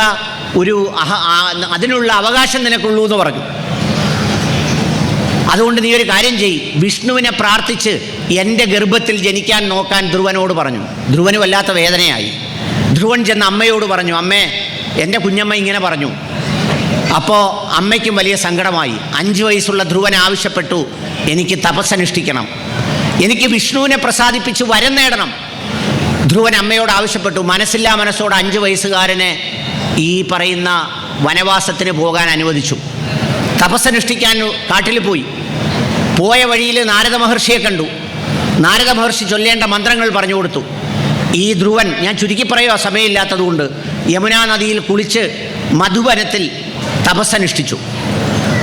ആദ്യത്തെ 2 മാസം 3 ദിവസത്തിലൊരിക്കൽ മാത്രം ഭക്ഷണം കഴിച്ചു. പിന്നത്തെ 3 മാസം 6 ദിവസത്തിലൊരിക്കൽ മാത്രം ഭക്ഷണം കഴിച്ചു. പിന്നത്തെ 3-ാം മാസം മുതൽ 9 ദിവസം കൂടുമ്പോൾ മാത്രം ഭക്ഷണം കഴിച്ചു. 5-ാമത്തെ മാസമായപ്പോൾ ധ്രുവൻ ഭക്ഷണം കഴിപ്പുൾപ്പെടെ ഈ ശ്വസിക്കുന്നതുൾപ്പെടെ എല്ലാം നിർത്തിവെച്ചു. വായു നിശ്ചലമായി എന്നാണ് ഈ ഭാഗവതത്തിൽ പറയുന്നത്. വായു നിശ്ചലമായി. അത് കണ്ട് എല്ലാവരോടും കൂടി ബ്രഹ്മാവിൻ്റെ അടുത്ത് ചെന്നു. ബ്രഹ്മാവാണല്ലോ ഒരു ജനകീയ ദൈവം. ഞാൻ ഈ ഭാഗവതം വായിച്ച് ചെല്ലുമ്പോൾ എനിക്ക് തോന്നിയിട്ടുള്ളത് ആർക്കും ഓടിച്ചെല്ലാനൊക്കുന്നത് അദ്ദേഹമാണ്. ശിവൻ്റെ അടുത്തോട്ട് പെട്ടെന്ന് ഓടിച്ചെല്ലാനൊക്കത്തില്ല, വിഷ്ണുവിൻ്റെ അടുത്തോട്ടും പെട്ടെന്ന് പറ്റത്തില്ല. അവരൊക്കെ VIP-കളാണ്. ബ്രഹ്മാവാണ് എപ്പോഴും അവൈലബിൾ ആയിട്ടുള്ളത്. അങ്ങനെ ബ്രഹ്മാവിൻ്റെ അടുത്ത് ചെന്നു. ബ്രഹ്മാവ് ശിവൻ്റെ അടുത്ത് കൊണ്ടുപോയി. അവസാനം വിഷ്ണുവിൻ്റെ അടുത്ത് ചെന്നു. അപ്പോൾ വിഷ്ണു പറഞ്ഞു, ഈ 5 വയസ്സുകാരൻ്റെ തപസ് അതാണ് വായുവിനെ നിശ്ചലമാക്കിയത്. ഞാൻ ഉടൻ തന്നെ പ്രത്യക്ഷപ്പെട്ട് അവന് വേണ്ട വരം കൊടുക്കാമെന്ന് പറഞ്ഞു. അങ്ങനെ പ്രത്യക്ഷപ്പെട്ടു, വരം കൊടുത്തു. 26,000 വർഷം മൃത്യുവില്ലാതെ രാജ്യം ഭരിക്കാനുള്ള അവകാശം കൊടുത്തു. അങ്ങനെ ധ്രുവൻ കാട്ടിൽ നിന്ന് തിരിച്ചു വന്ന് ഉത്താനപാത മഹാരാജാവിന് ശേഷം അവിടുത്തെ രാജാവായി 26 വർഷം ജീവിച്ചു. 2ാം ഭാര്യയുടെ മകൻ ഉത്തമൻ കല്യാണം കഴിച്ചില്ല. കാട്ടിൽ പോയിട്ട് യക്ഷികളുമായിട്ട് യുദ്ധം ചെയ്ത് അവിടെ വെച്ച് മരിച്ചു, യക്ഷകരുമായി. അമ്മയും ഇതറിഞ്ഞ് കാട്ടിലേക്ക് പോയി, അമ്മയും മരിച്ചു. ഇതിലെ ഗുണപാഠങ്ങളാണ് ഞാൻ പറഞ്ഞു വരുന്നത്. അതായത് ഏതൊരു മകനെയാണോ ആക്ഷേപിച്ചിറക്കി വിട്ടത് അവൻ രാജാവാവുകയും സ്വന്തം മകൻ വിവാഹം പോലും കഴിക്കാതെ ഏറ്റുമുട്ടലിൽ കൊല്ലപ്പെടുകയും ചെയ്തു. 26,000 വർഷം ഭരിച്ച ശേഷം ഈ പറയുന്ന ധ്രുവൻ വിഷ്ണുപാദം പൂകി ധ്രുവനക്ഷത്രമായി മാറി. അങ്ങനെ ധ്രുവനക്ഷത്രമായി വിഷ്ണുവാണ് സപ്തർഷികൾക്കൊപ്പം ആകാശത്ത് ധ്രുവനെ പ്രതിഷ്ഠിച്ചത്. അങ്ങനെയാണ് ധ്രുവനക്ഷത്രം ഉണ്ടായത്. അതായത് ഭൂമിയിൽ നന്മയാചരിച്ച് ജീവിക്കുന്നവർ നാളെ ആകാശത്തിലെ നക്ഷത്രങ്ങൾ പോലെയാകും. തിരുക്കുറൾ എന്ന് പറയുന്ന തമിഴ് കൃതിയിൽ പറയുന്നുണ്ട്, വിണ്ണുലകിൽ വിധിയോടെ ധർമ്മമോട് വാഴുവോർ വിണ്ണൂരിൽ ഒരുവരായി തീർന്നിടും. അതായത് ഭൂമിക്കും ആകാശത്തിനുമിടയിൽ ധർമ്മം പാലിച്ച് ജീവിക്കുന്ന മനുഷ്യർ നാളെ ആകാശത്തിലെ നക്ഷത്രങ്ങൾ പോലെ ആയിത്തീരും. അതിന് ധർമ്മം പാലിച്ച് ജീവിക്കാൻ നമുക്കാവണം. അങ്ങനെ ധർമ്മം പാലിച്ച് ജീവിച്ചതുകൊണ്ടാണ് ധ്രുവ നക്ഷത്രം എന്ന പേരിൽ ഒരു നക്ഷത്രമായി ധ്രുവൻ നിൽക്കുന്നതെന്ന് ഭാഗവതം പറയുന്നു. നമ്മളൊക്കെയും ഇത്തരത്തിലുള്ള ചിന്തകളോടുകൂടി വേണം ഭക്തിയെയും പ്രാർത്ഥനയെയും സമീപിക്കാൻ. ഈ ഭക്തിയെക്കുറിച്ചും പ്രാർത്ഥനയെക്കുറിച്ചും ഇങ്ങനെ പ്രസംഗിക്കാൻ വരുന്നതിനെക്കുറിച്ചുമൊക്കെ ചിന്തിച്ചപ്പോൾ എൻ്റെ മനസ്സിൽ ഒരു 12ഓളം കൃത്യമായ പോയിന്റുകൾ, ഒരുപക്ഷെ ഭാഗവതത്തിലോ രാമായണത്തിലോ അല്ലെ മറ്റ് കൃതികളിലോ ഒക്കെ പരന്നു കിടക്കുന്ന, വിവിധ മതങ്ങളുടെ ഗ്രന്ഥങ്ങളിൽ പരന്നു കിടക്കുന്ന മാനവികതയുടെയും മനുഷ്യത്വത്തിൻ്റെയും ധർമ്മത്തിൻ്റെയും നീതിയുടെയും ഒക്കെ അടയാളമായ ചില പോയിന്റുകൾ, ചില പ്രധാനപ്പെട്ട സംഗതികൾ, നിർദ്ദേശങ്ങൾ നിങ്ങളുമായി പങ്കുവെക്കണമെന്ന് വിചാരിച്ചു. അതുകൂടി പറഞ്ഞുകൊണ്ടാണ് ഞാൻ ഇന്നത്തെ എൻ്റെ പ്രഭാഷണം അവസാനിപ്പിക്കുന്നത്. അതിലൊന്നാമത്തേത്, ബാഹ്യമായ ചേഷ്ടകളല്ല, ആന്തരികമായ സ്വച്ഛതയാണ് മതം. ബാഹ്യമായ ചേഷ്ടകളല്ല, ബാഹ്യമായ ചേഷ്ടകൾ പ്രകടനമാണ്.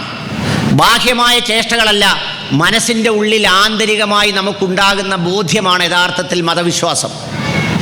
നമ്മൾ കുറേ കുറിവാരിയിട്ടു, നമുക്ക് കുറച്ച് നിസ്കാരത്തഴമ്പ് കോഴിമുട്ടയുടെ കൂട്ടുണ്ട്, നമ്മുടെ തലയിൽ തൊപ്പിയുണ്ട്, നമുക്ക് ദീക്ഷയുണ്ട്, പൂടയുണ്ട്, രോമമുണ്ട്. നമുക്ക് മാത്രമല്ല, ആടിനുമുണ്ട് പൂട, പട്ടിക്കുമുണ്ട് പൂട. നമ്മൾ കുറേ വസ്ത്രം ധരിച്ചു, ഒരു കറുത്ത ഡ്രസ്സ് എടുത്ത് നമ്മൾ ഇട്ടു, പർദ എന്ന് അതിനെ പേര് വിളിച്ചു, കാഷായ വസ്ത്രം ധരിച്ചു. ഇതൊക്കെ ബാഹ്യമായ ചേഷ്ടകളാണ്. ഈ ബാഹ്യമായ ചേഷ്ടകൾ കൊണ്ട് ആന്തരികമായ സമാധാനം ഉണ്ടാവില്ല. മനുഷ്യൻ്റെ ഉള്ളിൽ ആന്തരികമായ സമാധാനമാണ് ഉണ്ടാകേണ്ടത്. അതുണ്ടാകണമെങ്കിൽ എന്തു വേണം? ഭൗതിക വസ്തുക്കളോടുള്ള ഒരു സമീപനം മാറണം. ബാഹ്യ ചേഷ്ടകൾ വെച്ച് നോക്കിയാൽ എല്ലാവർക്കും ഒരുപാട് മതമുണ്ട്. നിങ്ങൾ ഏത് അമ്പലത്തിൽ നോക്കൂ, ഏത് പള്ളിയിൽ നോക്കൂ, എന്തെല്ലാം ആചാരങ്ങൾ, എന്തെല്ലാം അനുഷ്ഠാനങ്ങൾ, എന്തെല്ലാം സംഗതികളാണ് കാണുന്നത്. പക്ഷേ മനസ്സിൻ്റെ ഉള്ളിൽ മതത്തിൻ്റെ മൂല്യം, അതിൻ്റെ സ്നേഹം, അതിൻ്റെ സന്തോഷം, അതിൻ്റെ നീതി, അതിൻ്റെ ധർമ്മമുണ്ടെങ്കിൽ മാത്രമേ മനസ്സിന് സമാധാനമുള്ളൂ. അതാണ് യഥാർത്ഥ മതം. അല്ലാത്തതെല്ലാം കളിപ്പിക്കലാണ്. അങ്ങനെ യഥാർത്ഥ മതമുള്ള ഒരാളിന് വേറൊരു മതക്കാരനോട് പകയും വിദ്വേഷവും തോന്നൂല, അവന് വെറുപ്പ് തോന്നൂല. അവൻ ഞാൻ നേരത്തെ പറഞ്ഞതുപോലെ ധർമ്മം ആചരിച്ച് ജീവിക്കുന്നവനായിരിക്കും. അതിനാണ് അവനവൻ്റെ ഉള്ളിലേക്ക് നോക്കേണ്ടത്. ശ്രീനാരായണ ഗുരുദേവൻ എന്തിനാണ് ആത്മോപദേശ ശതകം എഴുതിയത്? എന്തിനാണ് ആത്മോപദേശ ശതകം എഴുതിയത്? ആത്മാവിനോട് ഉപദേശിക്കാനാണ്, സ്വന്തം ആത്മാവിനോട്, അന്യനെ ഉപദേശിക്കാനല്ല. നമുക്കെല്ലാവർക്കും ഉള്ള സ്ഥിതി എന്താ? അന്യൻ്റെ കാര്യത്തിൽ നമ്മൾ മാർക്കിടും. ഓ, അവൾ കപടഭക്തി, അവൾ അമ്പലവാസി, അവൾ പള്ളിക്കുറ്റി. നമ്മളോ? നമ്മൾ മുതുപള്ളിക്കുറ്റി, നമ്മൾ മുതു അമ്പലവാസി. നമ്മുടെ ഉള്ളിൽ എന്തുണ്ട്? നമ്മുടെ ഉള്ളിൽ ഈ ബാഹ്യമായ ചേഷ്ടകളല്ലാതെ എനിക്കിപ്പോൾ ഒരു മുസ്ലിയാർ വേഷം ധരിക്കുന്നതിന് ഒരു പാടുമില്ല. വളരെ പെട്ടെന്ന് ധരിക്കാം. നിങ്ങൾക്കൊരു സ്വാമിയാവണമെങ്കിൽ നിങ്ങൾ ചിലപ്പോൾ പറയത്തില്ലയോ? അങ്ങനെ വരുമ്പോൾ എന്താണെന്നറിയാമോ? നമ്മുടെ നാട്ടിലൊക്കെ ചില വിളിക്കുന്ന ഒരു പേരുണ്ട്, ഷെയ്ത്താൻ സ്വാമി, ഷെയ്ത്താൻ മുസ്ലിയാർ എന്നൊക്കെ. കാരണം കയ്യിലിരിക്കുന്നത് ഷെയ്ത്താൻ്റെ പണിയാണ്, സാത്താൻ്റെ പണി. പക്ഷേ രൂപം മുസ്ലിയാരുടെ രൂപമാണ്, സ്വാമിയുടെ രൂപമാണ്. പോറ്റി എന്നാ പേര്. എനിക്ക് ചിരി വന്നു. ശബരിമലയിൽ സ്വർണം മോഷ്ടിച്ച പോറ്റിയോട് ഉച്ചയ്ക്ക് ആഹാരത്തിന് എന്തോ കഴിക്കാൻ വേണമെന്ന് ചോദിച്ചപ്പോൾ പറഞ്ഞ് നോൺ വെജിറ്റേറിയൻ ഒന്നും വേണ്ട, തൈര് മതിയെന്ന്. എന്ന് പറഞ്ഞാൽ അതിലുണ്ട് ഭക്തി, പക്ഷേ മോഷ്ടിച്ചതിൽ ഭക്തിയില്ല.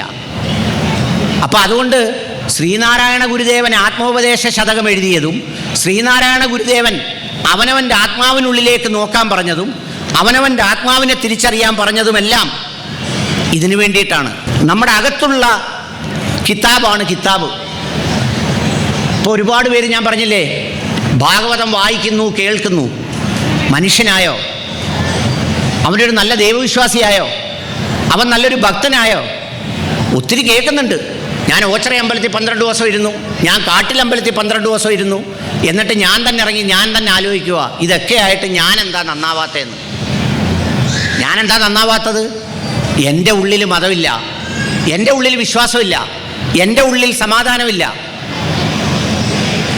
അതുണ്ടായെങ്കിലേ ഇതെല്ലാം ഉണ്ടാവൂ. ക്രിസ്തുദേവൻ പറഞ്ഞ എന്താ? ദൈവരാജ്യം മനുഷ്യൻ്റെ ഉള്ളിലാണ്.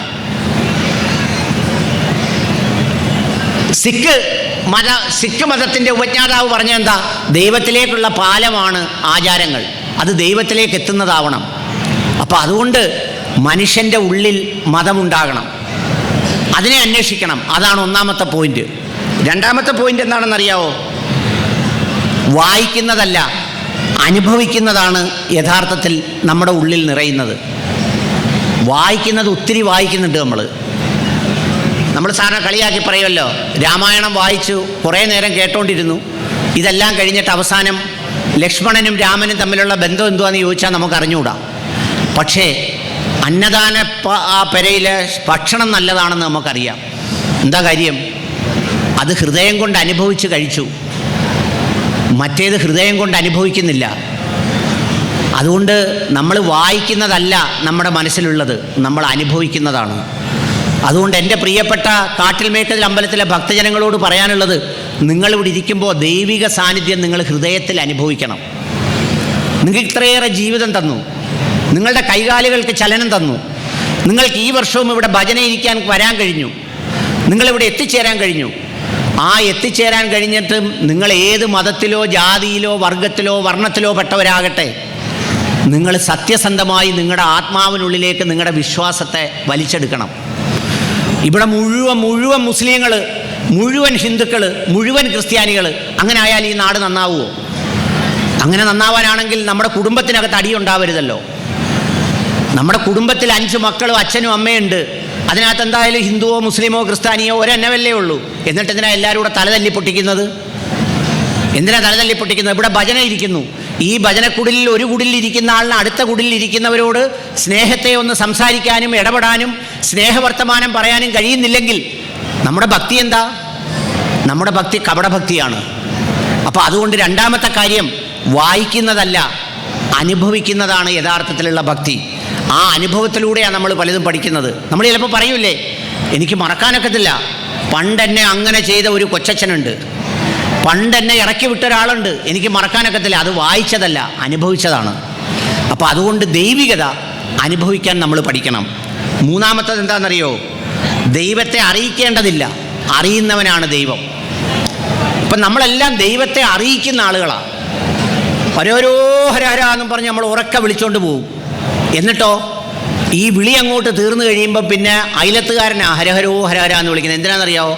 നമ്മുടെ ശല്യത്തിൽ നിന്ന് രക്ഷപ്പെടാൻ വേണ്ടി ഈ കാലനൊന്ന് മുരുങ്ങണേന്നും പറഞ്ഞു. നമ്മളെ അറിയിക്കുക അങ്ങ്.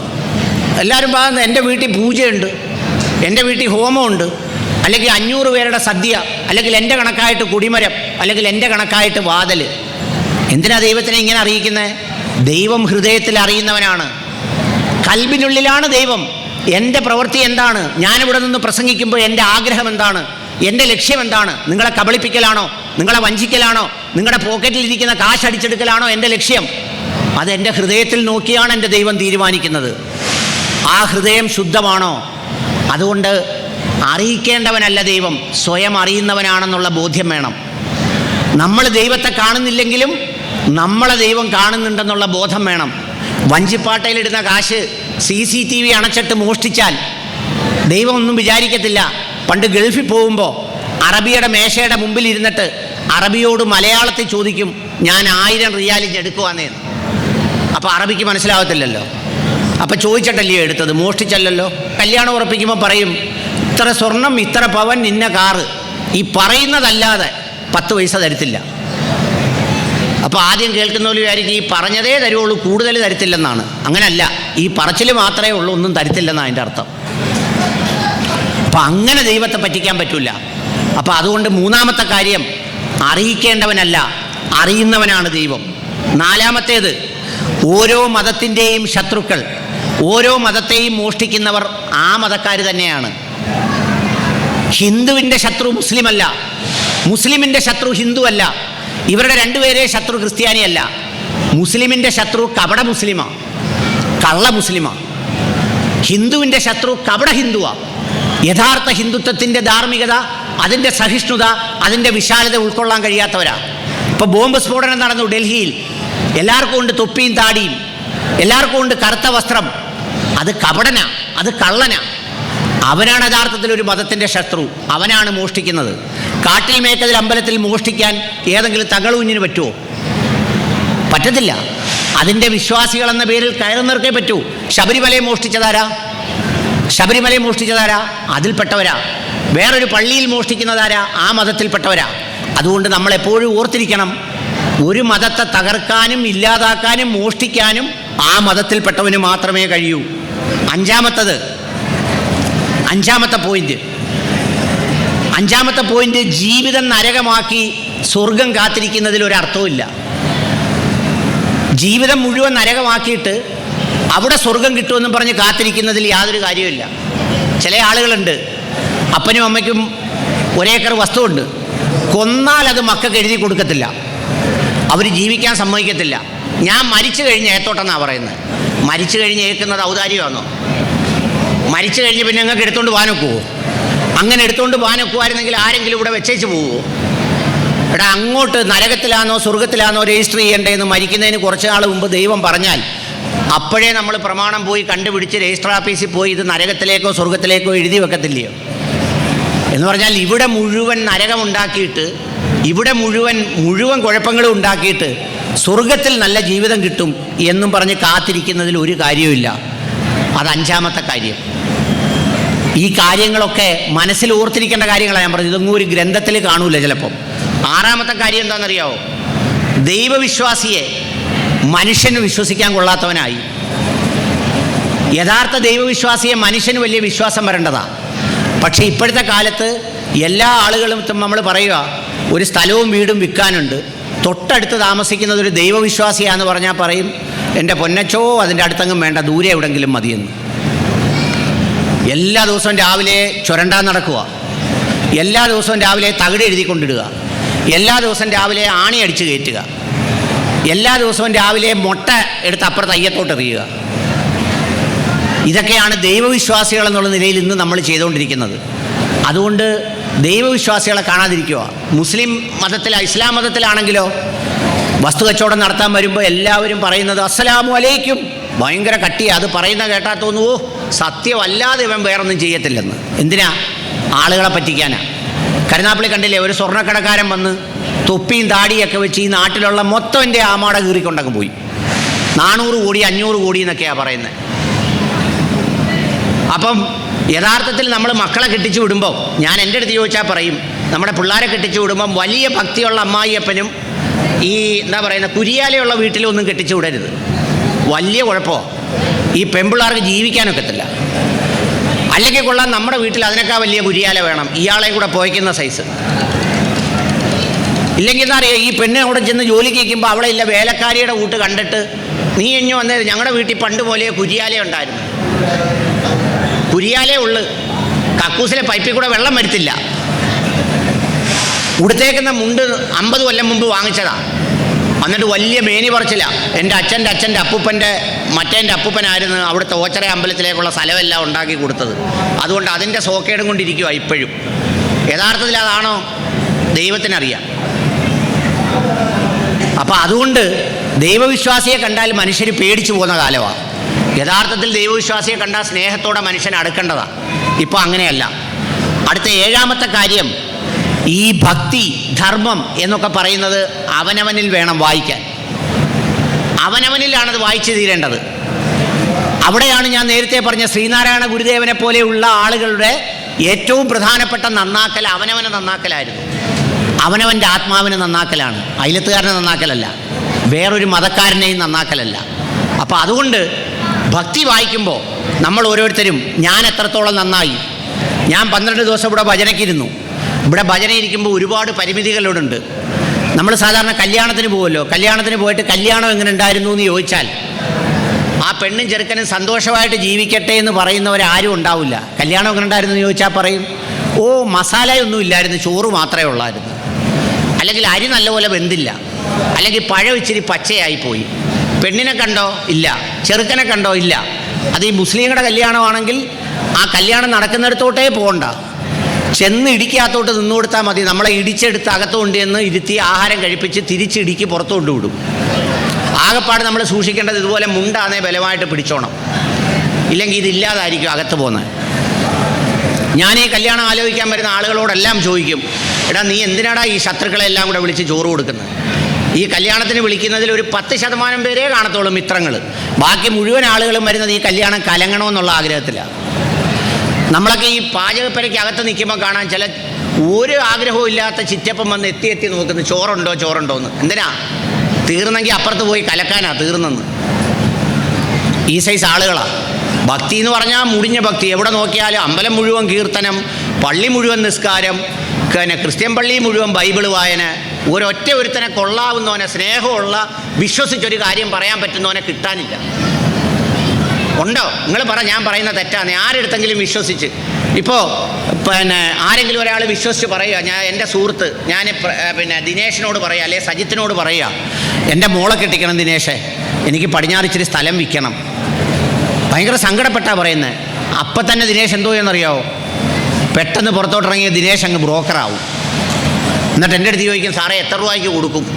അപ്പം ഞാൻ പറയും, നമുക്കൊരു 4 ചോദിക്കാം, 2 കൊടുക്കാം. അപ്പോൾ വിനോദ് ഒരു ബ്രോക്കറെ കണ്ടിട്ട് പറയും, 2 കിട്ടും, 50 എനിക്ക് തന്നേക്കണം. ആരെടുത്തെങ്കിലും ഇപ്പോൾ വിശ്വസിച്ച് പറയാൻ ഒക്കുമോ? ഭക്തിക്ക് വല്ല കുറവുണ്ടോ? ഇനി അടുത്ത പ്രാവശ്യം ഒരു അമ്പലത്തിൽ വിളിക്കുമെന്ന് എനിക്ക് അറിഞ്ഞുകൂടാ. ഇഷ്ടംപോലെ അമ്പലങ്ങളും പ്രാർത്ഥനകളും ചടങ്ങുകളും, എല്ലാ അമ്പലത്തിലും ഇപ്പോൾ പൊങ്കാലയുണ്ട്, എല്ലാ അമ്പലത്തിലും എല്ലാ ചടങ്ങും ഉണ്ട്. പക്ഷേ മനുഷ്യർക്കുണ്ടാകേണ്ട ഒരു ശുദ്ധിയുണ്ടല്ലോ, മനുഷ്യർക്കുണ്ടാകേണ്ട ഒരു വിശ്വാസമുണ്ടല്ലോ, അതൊട്ടുമില്ല.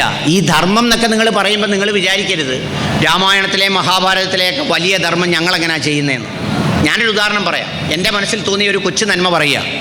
എൻ്റെ വീട്ടിലൊരു കാർ പോർച്ചുണ്ട്. ആ കാർ പോർച്ചിൽ ഈ തുണി ഇസ്തിരി ഇടുന്ന ഒരു ഭാര്യയും ഭർത്താവും വരും, തമിഴ്നാട്ടുകാരാണ്.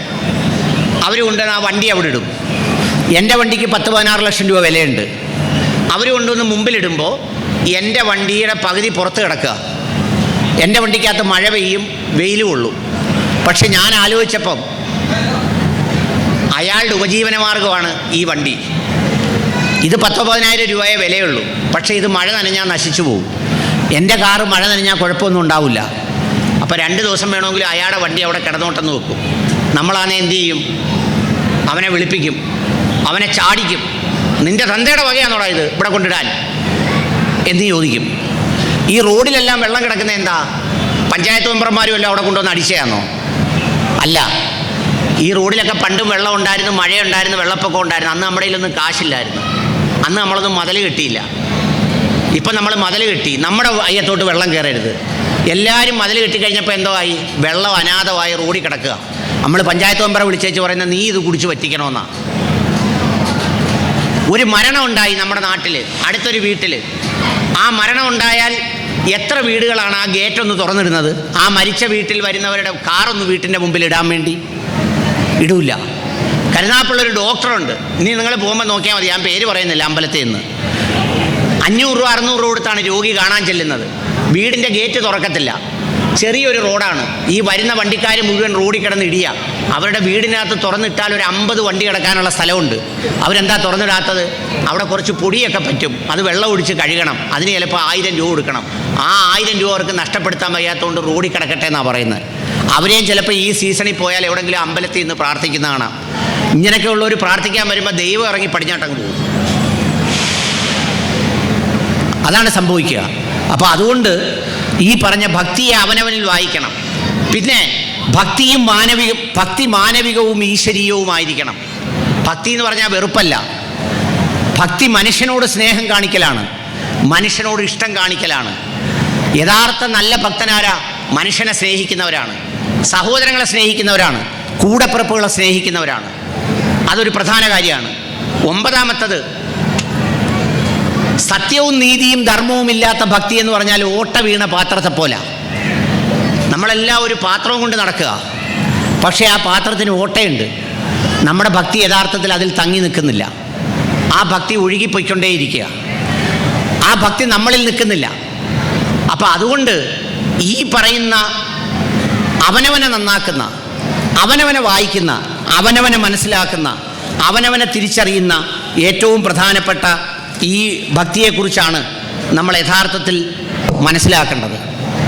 അതിലെ ദൈവത്തിൻ്റെ ഏത് മതത്തിലായിക്കോട്ടെ, ഹിന്ദു മതത്തിലായിക്കോട്ടെ, ഇസ്ലാം മതത്തിലായിക്കോട്ടെ, ക്രൈസ്തവ മതത്തിലായിക്കോട്ടെ, അവിടെ നിൽക്കുന്നവർ അവരവരുടെ ആത്മാവിനുള്ളിൽ ഭക്തിയുണ്ടോ എന്ന് സ്വയം അന്വേഷിക്കണം. നമ്മൾ എത്ര നീതിപൂർവ്വം മനുഷ്യരോട് പെരുമാറുന്നുണ്ടെന്ന് അന്വേഷിക്കണം. നമ്മുടെ സാന്നിധ്യം കാരണം എത്ര പേർക്ക് സന്തോഷം ഉണ്ടാകുന്നു, വിഷമം ഉണ്ടാകുന്നു എന്നുള്ളതിനെക്കുറിച്ച് നമ്മൾ ആലോചിക്കണം. ഈ അടുത്ത സമയത്ത് 90 വയസ്സുള്ള ഒരു അമ്മ രാത്രി 1:30 മണിക്ക് മരിച്ചെന്നും പറഞ്ഞ് മക്കളെല്ലാം കൂടെ ഈ മുഖവും കെട്ടി കയ്യും കാലും എല്ലാം കെട്ടി. ഇച്ചിരി കഴിഞ്ഞപ്പോൾ അമ്മ അനങ്ങി. സംഗതി അമ്മയുടെ ശീലങ്ങൾ ബാക്കി വായിച്ച് നോക്കിയപ്പോൾ പ്രത്യേകത എന്താണെന്നറിയാമോ? അമ്മുമ്മ രാത്രി 6 മണിക്ക് ഉറങ്ങും, എന്നിട്ട് 1 മണിയാകുമ്പോൾ ഉണരും. എല്ലാ മരുമക്കളെയും വിളിച്ചുണർത്തിയിട്ട് കാപ്പി ഇട്ട് തരാൻ പറയും. അങ്ങനെയുള്ള ഒരു അമ്മുമ്മ ആയതുകൊണ്ട് 12 മണിയായപ്പോൾ അമ്മുമ്മയുടെ ശ്വാസം ഇച്ചിരി ഒന്ന് കുറഞ്ഞെന്ന് തോന്നിയപ്പോൾ മരുമക്കളെല്ലാം കൂടെ താടി അങ്ങ് കിട്ടി. അവർക്ക് ഉറങ്ങണ്ടായ രാത്രി 1 മണിയാകുമ്പം വിളിച്ചുണർത്തിയാൽ എങ്ങനെ? അവർ വിചാരിച്ചാൽ ഇതോടുകൂടി കച്ചവടം തീർന്നു, ഇനി നമുക്ക് പതുക്കെ പൊതിഞ്ഞ് അങ്ങോട്ട് വെക്കാം. നിങ്ങളൊക്കെ വിചാരിക്കുന്നത് എന്തോ, ഈ ലോകത്ത് നമ്മളൊക്കെ മരിച്ചവരെ ഓർത്ത് കരയും. 2 കഥയും കൂടെ പറഞ്ഞ് ഞാൻ നിർത്തിയേക്കാം. മരിച്ചവരെ ഓർത്ത് കരയും, പക്ഷേ ഈ ഭൂമിയിൽ മരിച്ചവരെല്ലാം കൂടെ തിരിച്ചു വന്നാലുള്ള അവസ്ഥ എന്തോന്ന് ആലോചിച്ചു. നമ്മൾ ഓടിച്ചിട്ട് അടിച്ച് കൊല്ലും അവരെ. ഇപ്പോൾ KMM മരിച്ചവരുടെ ജോലി വാങ്ങിച്ച് മക്കൾ സുഖമായിട്ട് ജീവിക്കുന്നു. അപ്പോൾ ഒരു ദിവസം രാവിലെ കാട്ടിലമ്പലത്തിൽ ഇരിക്കുന്ന ആ മരിച്ച ആൾ എന്നിട്ട് പറയാം, എൻ്റെ ജോലി ഇഞ്ഞ് തിരിച്ചു കാടാ. കൊടുക്കുമോ? ഈ ഭർത്താവിനെ മരിച്ചു കൊണ്ടുപോകുമ്പോൾ ഭാര്യ കരയുമല്ലോ, എൻ്റെ ചേട്ടനെ കൊണ്ടുപോകല്ലേ, എൻ്റെ ചേട്ടനെ കൊണ്ടുപോകല്ലേ എന്ന് പറഞ്ഞു. അപ്പോൾ ഈ കൊണ്ടുപോകുന്ന ബോഡി തിരിച്ച് കൊണ്ടുവന്നിട്ട് പറയും, എന്നാൽ ഒരു കാര്യം ചെയ്യും, നീയൂടെ വാ, അതിൻ്റെ അടുത്തൊരു കുഴി ഒഴിവുണ്ട്, നിന്നെയും കൂടെ കൊണ്ടുപോകാമെന്ന് പറഞ്ഞാൽ ആ കരച്ചിൽ നിർത്തിയിട്ട് ഭാര്യ പിന്നെ എങ്ങനെ കരയുമെന്നറിയാവോ? കൊണ്ടുപോയിക്കോ, പെട്ടെന്ന് കൊണ്ടുപോയിക്കോ, എളുപ്പം അങ്ങ് കൊണ്ടുപോയിക്കോ. ഇപ്പോൾ ഇവിടെ കാട്ടിലമ്പലത്തിൽ ഭജന ഇരിക്കാൻ വരുന്നു ഒരാൾ പ്രാർത്ഥിച്ച്, ദൈവമേ ഭജന ഇരിക്കുന്ന നേരത്ത് നല്ല പ്രാർത്ഥനയുടെ സമയത്ത് എന്നെ മരിപ്പിക്കണേ. ദൈവം കേട്ട് ഈ ഭജനപ്പരയിൽ ഇരിക്കുമ്പോൾ രാത്രി വന്ന് ചോദിക്കുക, നീ എപ്പോഴും പ്രാർത്ഥിക്കുന്നതല്ലയോ, ഇപ്പം ഇനി പിടിക്കട്ടെ. എന്തുവാ ദൈവമേ കാണിക്കുന്നത്? അങ്ങനെ പറഞ്ഞെന്നും പറഞ്ഞ് ഇപ്പം പിടിക്കാനാണോ പറഞ്ഞത്? 10-15 കൊല്ലം കഴിഞ്ഞ് പിടിച്ചാൽ മതി, പിടിക്കുമ്പോൾ അങ്ങനെ പിടിക്കണേന്നാണ് പറഞ്ഞത്. ഇത്രയൊക്കെ ഉള്ളൂ നമ്മുടെ ഈ വിശ്വാസത്തിൻ്റെ ബലം എന്ന് പറയുന്നത്. അപ്പോൾ അതുകൊണ്ട് എൻ്റെ പ്രിയപ്പെട്ട ഭക്തജനങ്ങളോട് പറയാനുള്ളത്, ഞാൻ ഈ നേരത്തെ പറഞ്ഞതുപോലെ നമ്മളെ കൊണ്ടൊരു ശല്യം ഉണ്ടാവരുത്. നമ്മൾ ഈ ഭൂമിയിൽ ജീവിച്ച് സന്തോഷത്തോടെ യാത്രയായി പോകുമ്പോൾ വേറൊരാൾക്കൊരു പ്രയാസം ഉണ്ടാവരുത്. നമ്മളെ കൊണ്ട് ഉപകാരമേ ഉണ്ടാവുള്ളൂ. നിങ്ങൾ ഈ പ്രസംഗിക്കുന്നവരെ ഒന്നും കേൾക്കണ്ട. ഈ കഴിഞ്ഞ ദിവസങ്ങളിലൊക്കെ നിങ്ങളെല്ലാവരും ഇപ്പം മൊബൈൽ ഉപയോഗിക്കുന്നവരാണല്ലോ. ഒരു ഭാര്യയും ഭർത്താവും കൂടെ ഒരുപാട് ആളുകളെ നന്നാക്കുന്ന വീഡിയോ ഒക്കെ ചെയ്യുന്ന ആളുകളായിരുന്നു. അവസാനം അവർ തമ്മിൽ തലയ്ക്ക് കുപ്പിയെടുത്തടിച്ച് അങ്ങോട്ടും ഇങ്ങോട്ടും ആശുപത്രിയിലായി, പിന്നെ കേസും വഴക്കും നടന്നുകൊണ്ടിരിക്കുക. ഈ പല ആളുകളുടെ ഒരു അവസ്ഥ ഇതാ. ഈ കൂടെ നിൽക്കുന്നവർ പറയുന്നത് കേട്ടും നമ്മളാരുടെയെങ്കിലും പ്രകടനം കണ്ടും ഈ മൊബൈൽ ഫോണിൽ കാണുന്നതൊന്നും കണ്ട് നിങ്ങൾ ഭയപ്പെടാതെ അവനവൻ ഏകാഗ്രമായി അവനവൻ്റെ മനസ്സിനോട് ധ്യാനിച്ച് അവൻ്റെ മനസ്സിനോട് ശരിയായ ആത്മവിചാരം നടത്തി സ്വയം മാറിത്തീരുക എന്നതാണ് ഏറ്റവും പ്രധാനപ്പെട്ട കാര്യം. ഇത്രയും ദിവസം ഇവിടെ ചെലവഴിച്ചിരിക്കുമ്പോൾ അങ്ങനെ ഒരു മാറ്റം ഏതെങ്കിലും ഒരു കാര്യത്തിൽ നിങ്ങൾക്കുണ്ടാകുന്നെങ്കിൽ അതാണ് ഏറ്റവും പ്രധാനപ്പെട്ടത്. നിങ്ങൾക്കെല്ലാവർക്കും ഏറ്റവും ഹൃദ്യമായ വൃശ്ചികത്തിൻ്റെ ഈ പറയുന്ന മനോഹരമായ ദിവസത്തിൻ്റെ ഒരു പ്രാർത്ഥനയും സന്തോഷവും ഒക്കെ നിങ്ങളുമായി പങ്കുവെക്കാൻ കൂടിയാണ് ഞാൻ വന്നത്. ഇതെൻ്റെ നാട് കൂടിയാണ്, എൻ്റെ പ്രദേശം കൂടിയാണ്. നമ്മൾ പലപ്പോഴും പല മനുഷ്യരെയും നോക്കുമ്പോൾ ഭയങ്കരമായ വേദനയുണ്ട്. പല കുടുംബങ്ങളിലും സാഹോദര്യ ബന്ധം ഒട്ടുമില്ലാത്ത സ്ഥിതിയുണ്ട്. സഹോദരന്മാർ തമ്മിൽ വലിയ ശത്രുത, വലിയ പിണക്കം. പക്ഷേ ദേവാലയങ്ങളിലെല്ലാം വലിയ ആചാരം, അനുഷ്ഠാനങ്ങൾ, പ്രാർത്ഥനകൾ ഒക്കെ നടക്കുന്നു. ഈ അമ്പലത്തിലും പള്ളിയിലും ഒക്കെ പോകുന്ന ആളുകളുടെ മുഖത്ത് നോക്കൂ. അവരെ മുഖത്ത് നോക്കിയാലും അവരുടെ മുഖം ഈ കാപ്പി നെയ്യപ്പം പോലെ ഇരിക്കുക. യഥാർത്ഥത്തിൽ നിഷ്കളങ്കമായ ഒരു ചിരിയൊക്കെ വരേണ്ടത് അമ്പലത്തിലും പള്ളിയിലും ഒക്കെ വരുമ്പോൾ. ഇത് അപ്പോഴും വലിയ കടുപ്പത്തിലാണ്. എന്താണെന്നറിയാവോ? മനസ്സ് നിറയെ മത്സരം, പക, വിദ്വേഷം, അത്തരം കാര്യങ്ങൾ വെച്ചുകൊണ്ട് നമ്മൾ ഭക്തിയെ സമീപിച്ചാൽ, നമ്മൾ ക്ഷേത്രത്തെ സമീപിച്ചാൽ, അതുപോലെ തന്നെ ഈ വിദ്വേഷം, വെറുപ്പ്, ഇതിനൊന്നും ഒരു പ്രസക്തിയില്ല. ശ്രീനാരായണ ഗുരുദേവൻ ഒരിക്കൽ ഈ സി കേശവൻ എന്ന് പറയുന്ന അദ്ദേഹത്തിൻ്റെ ശിഷ്യനോട് ചോദിച്ചു. അദ്ദേഹത്തിനോട് പറഞ്ഞു, ഒരു ആത്മവിചാരം പോലെ പറഞ്ഞതാണ്. അതായത് ബുദ്ധൻ്റെ കാലത്ത് ഹിംസ വളരെ കൂടുതലായിരുന്നു. അതുകൊണ്ടാണ് ബുദ്ധൻ അഹിംസ, കെ സി കുഞ്ഞിരാമനോടാണ്, സി കേശവനോടല്ല, കെ സി കുഞ്ഞിരാമനോട്. അതുകൊണ്ടാണ് ബുദ്ധൻ ഈ അഹിംസ പ്രചരിപ്പിച്ചത്. യേശുദേവൻ്റെ കാലത്ത് സ്നേഹം വളരെ വിരളമായിരുന്നു. അതുകൊണ്ട് യേശുദേവൻ സ്നേഹത്തെക്കുറിച്ച് സംസാരിച്ചു.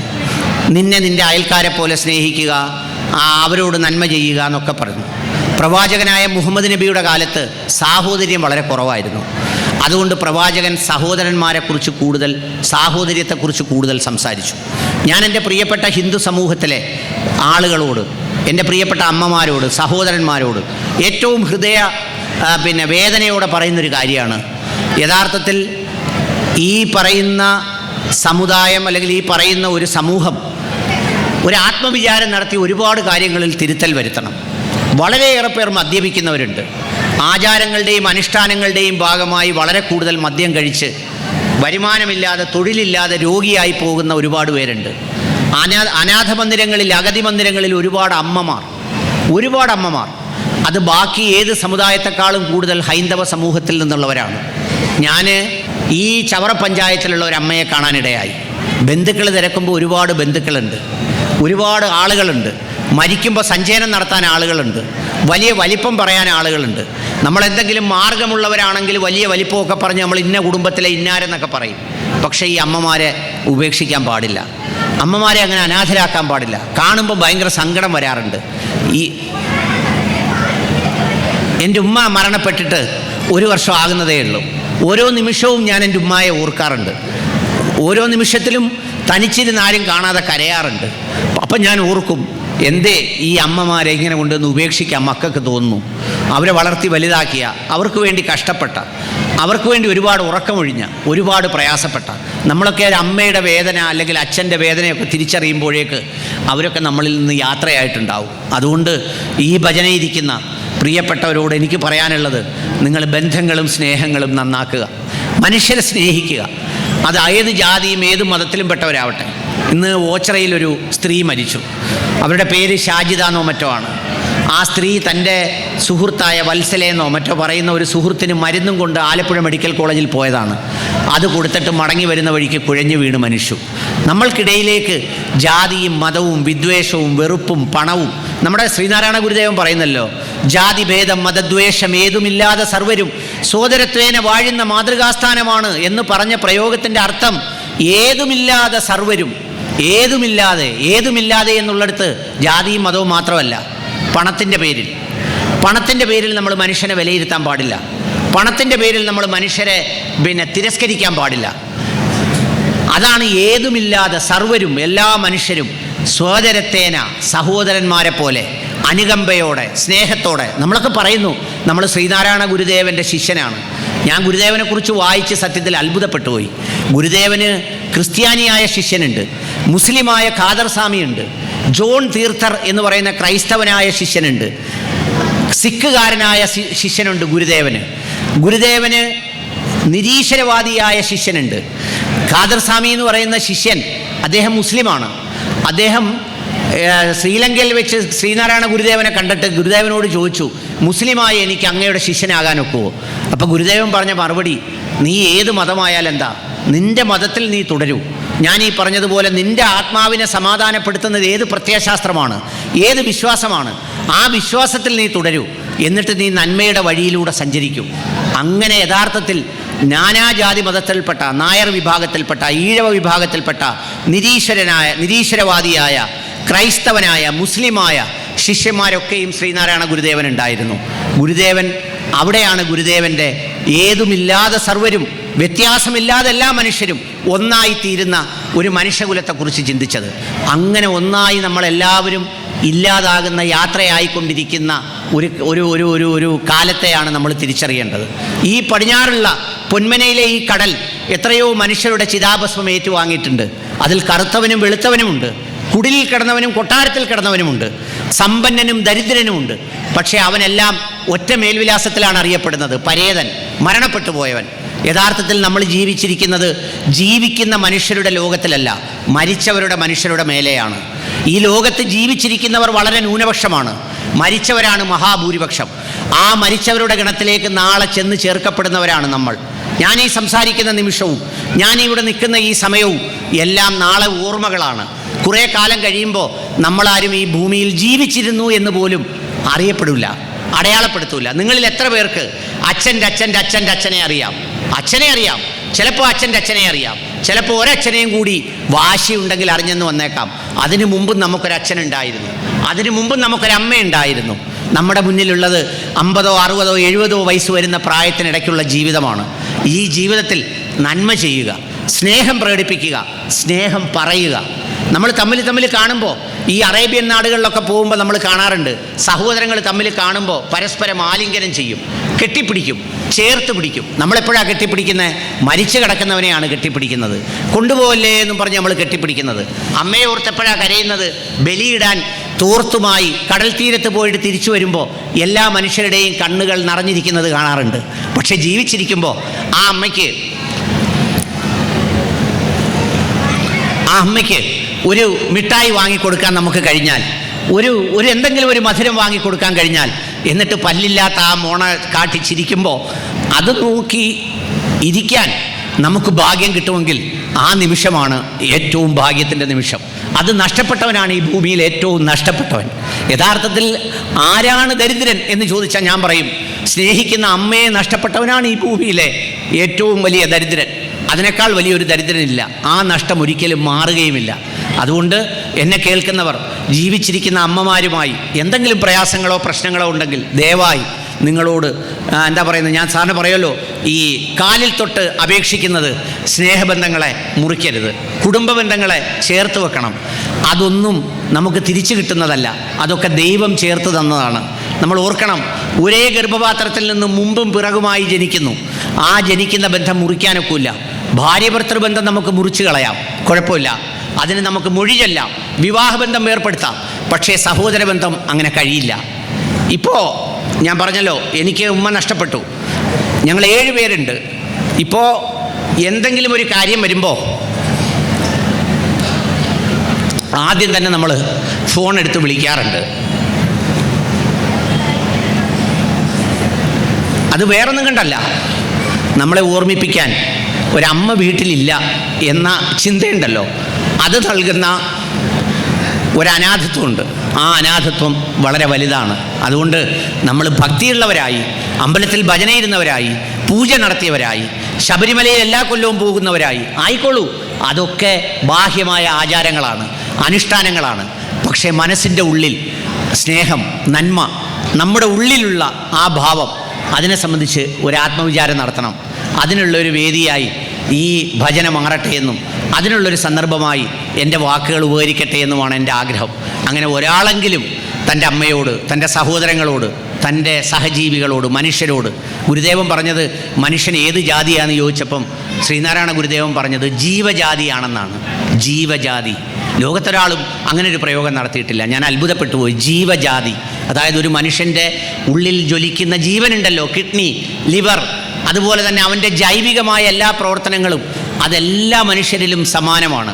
രക്തം വേണമെന്നും പറഞ്ഞ് ബഹളം വെക്കുമ്പോൾ ഓടിച്ചെന്ന് രക്തം കൊടുക്കുന്നവരാരും ജാതി നോക്കാറില്ല.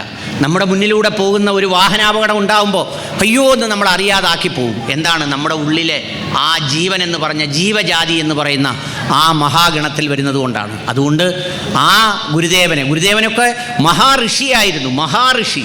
സാധാരണ എല്ലാവരും സന്യാസ ദീക്ഷ വാങ്ങിക്കാറുണ്ട് ആരെ കയ്യുന്നെങ്കിലും. ഞാൻ ഗുരുദേവനെക്കുറിച്ച് പഠിച്ചപ്പോൾ സന്യാസ ദീക്ഷ വാങ്ങിക്കാത്ത സ്വയംഭൂവായ ഗുരുവാണ് സാക്ഷാൽ ഗുരുദേവൻ. കാരണം സന്യാസ ദീക്ഷ വാങ്ങിച്ചാൽ പിന്നെ ആ ദീക്ഷ വാങ്ങിക്കുന്ന ആളിൻ്റെ എല്ലാ തത്വങ്ങളും പിന്തുടരേണ്ടി വരും. പക്ഷേ അതുകൊണ്ട് സന്യാസ ദീക്ഷ വാങ്ങിച്ച ആളല്ല ഗുരുദേവനെ ഒരു സമയത്ത് ഈ തടി കസേരയിൽ നിന്ന് മാറ്റി മറ്റൊരു തറയിലിരിക്കാൻ ആവശ്യപ്പെട്ടപ്പോൾ ഗുരുദേവൻ മാറിയിരുന്നിട്ട്, വിദ്യാർത്ഥിയായ ഗുരുദേവനാണ്, ക്ലാസ് ടീച്ചറോട് ചോദിച്ചത്രേ, ഈ വായു എനിക്ക് ബാക്കിയുള്ളവർ ശ്വസിക്കുന്നത് പോലെ ശ്വസിക്കാവോ എന്ന് പറഞ്ഞാൽ, ഈ ഉയർന്ന ജാതിക്കാരൻ ശ്വസിക്കുന്ന വായു എനിക്കും ശ്വസിക്കാവോ എന്ന് ചോദിക്കുന്ന അത്രയും ഗഹനമായ ചിന്തകളുടെ ഉറവിടമായിരുന്നു. ആ മണ്ണിലൂടെയൊക്കെ, ആ ഓർമ്മകളിലൂടെ, അവർ ശ്വസിച്ച വായുവിലൂടെ, ആ പ്രതലത്തിലൂടെ നടന്നു പോകുന്ന നമ്മൾ ആ ഓർമ്മകൾ ചേർത്ത് വെച്ച് നന്മയുള്ളവരായി തീരുക. ഫിഫാക്ക് എന്ന് പറയുന്ന ഈ കൂട്ടായ്മയാണ് എന്നെ പ്രസംഗിക്കാൻ വിളിച്ചത്. ഞാൻ ആവുന്നതും അത് ഒഴിവാകണം, മാറണം എന്ന് തീരുമാനിച്ചതാണ്. പക്ഷേ അവരുടെ നിർബന്ധത്തിന് വഴങ്ങി പ്രിയപ്പെട്ട ദിനേശും സജിത്തും ഒക്കെ നിർബന്ധിച്ചതുകൊണ്ടാണ് വീണ്ടും എത്തിച്ചേരാൻ കഴിഞ്ഞത്. പറഞ്ഞത് നന്മയാണെന്ന് വിശ്വസിക്കുന്നു. എന്തെങ്കിലും പക്വതക്കുറവോ അല്ലെങ്കിൽ മറ്റേതെങ്കിലും സംഭവിച്ചു പോയിട്ടുണ്ടെങ്കിൽ പൊറുക്കണമെന്നും എൻ്റെ മാതാപിതാക്കൾക്ക് വേണ്ടി പ്രാർത്ഥിക്കണമെന്നും അഭ്യർത്ഥിച്ചുകൊണ്ട് നിങ്ങളെ കാണാൻ കഴിഞ്ഞതിലുള്ള സന്തോഷം രേഖപ്പെടുത്തിക്കൊണ്ട് ഞാൻ എൻ്റെ വാക്കുകൾ അവസാനിപ്പിക്കുന്നു. നന്ദി, നമസ്കാരം.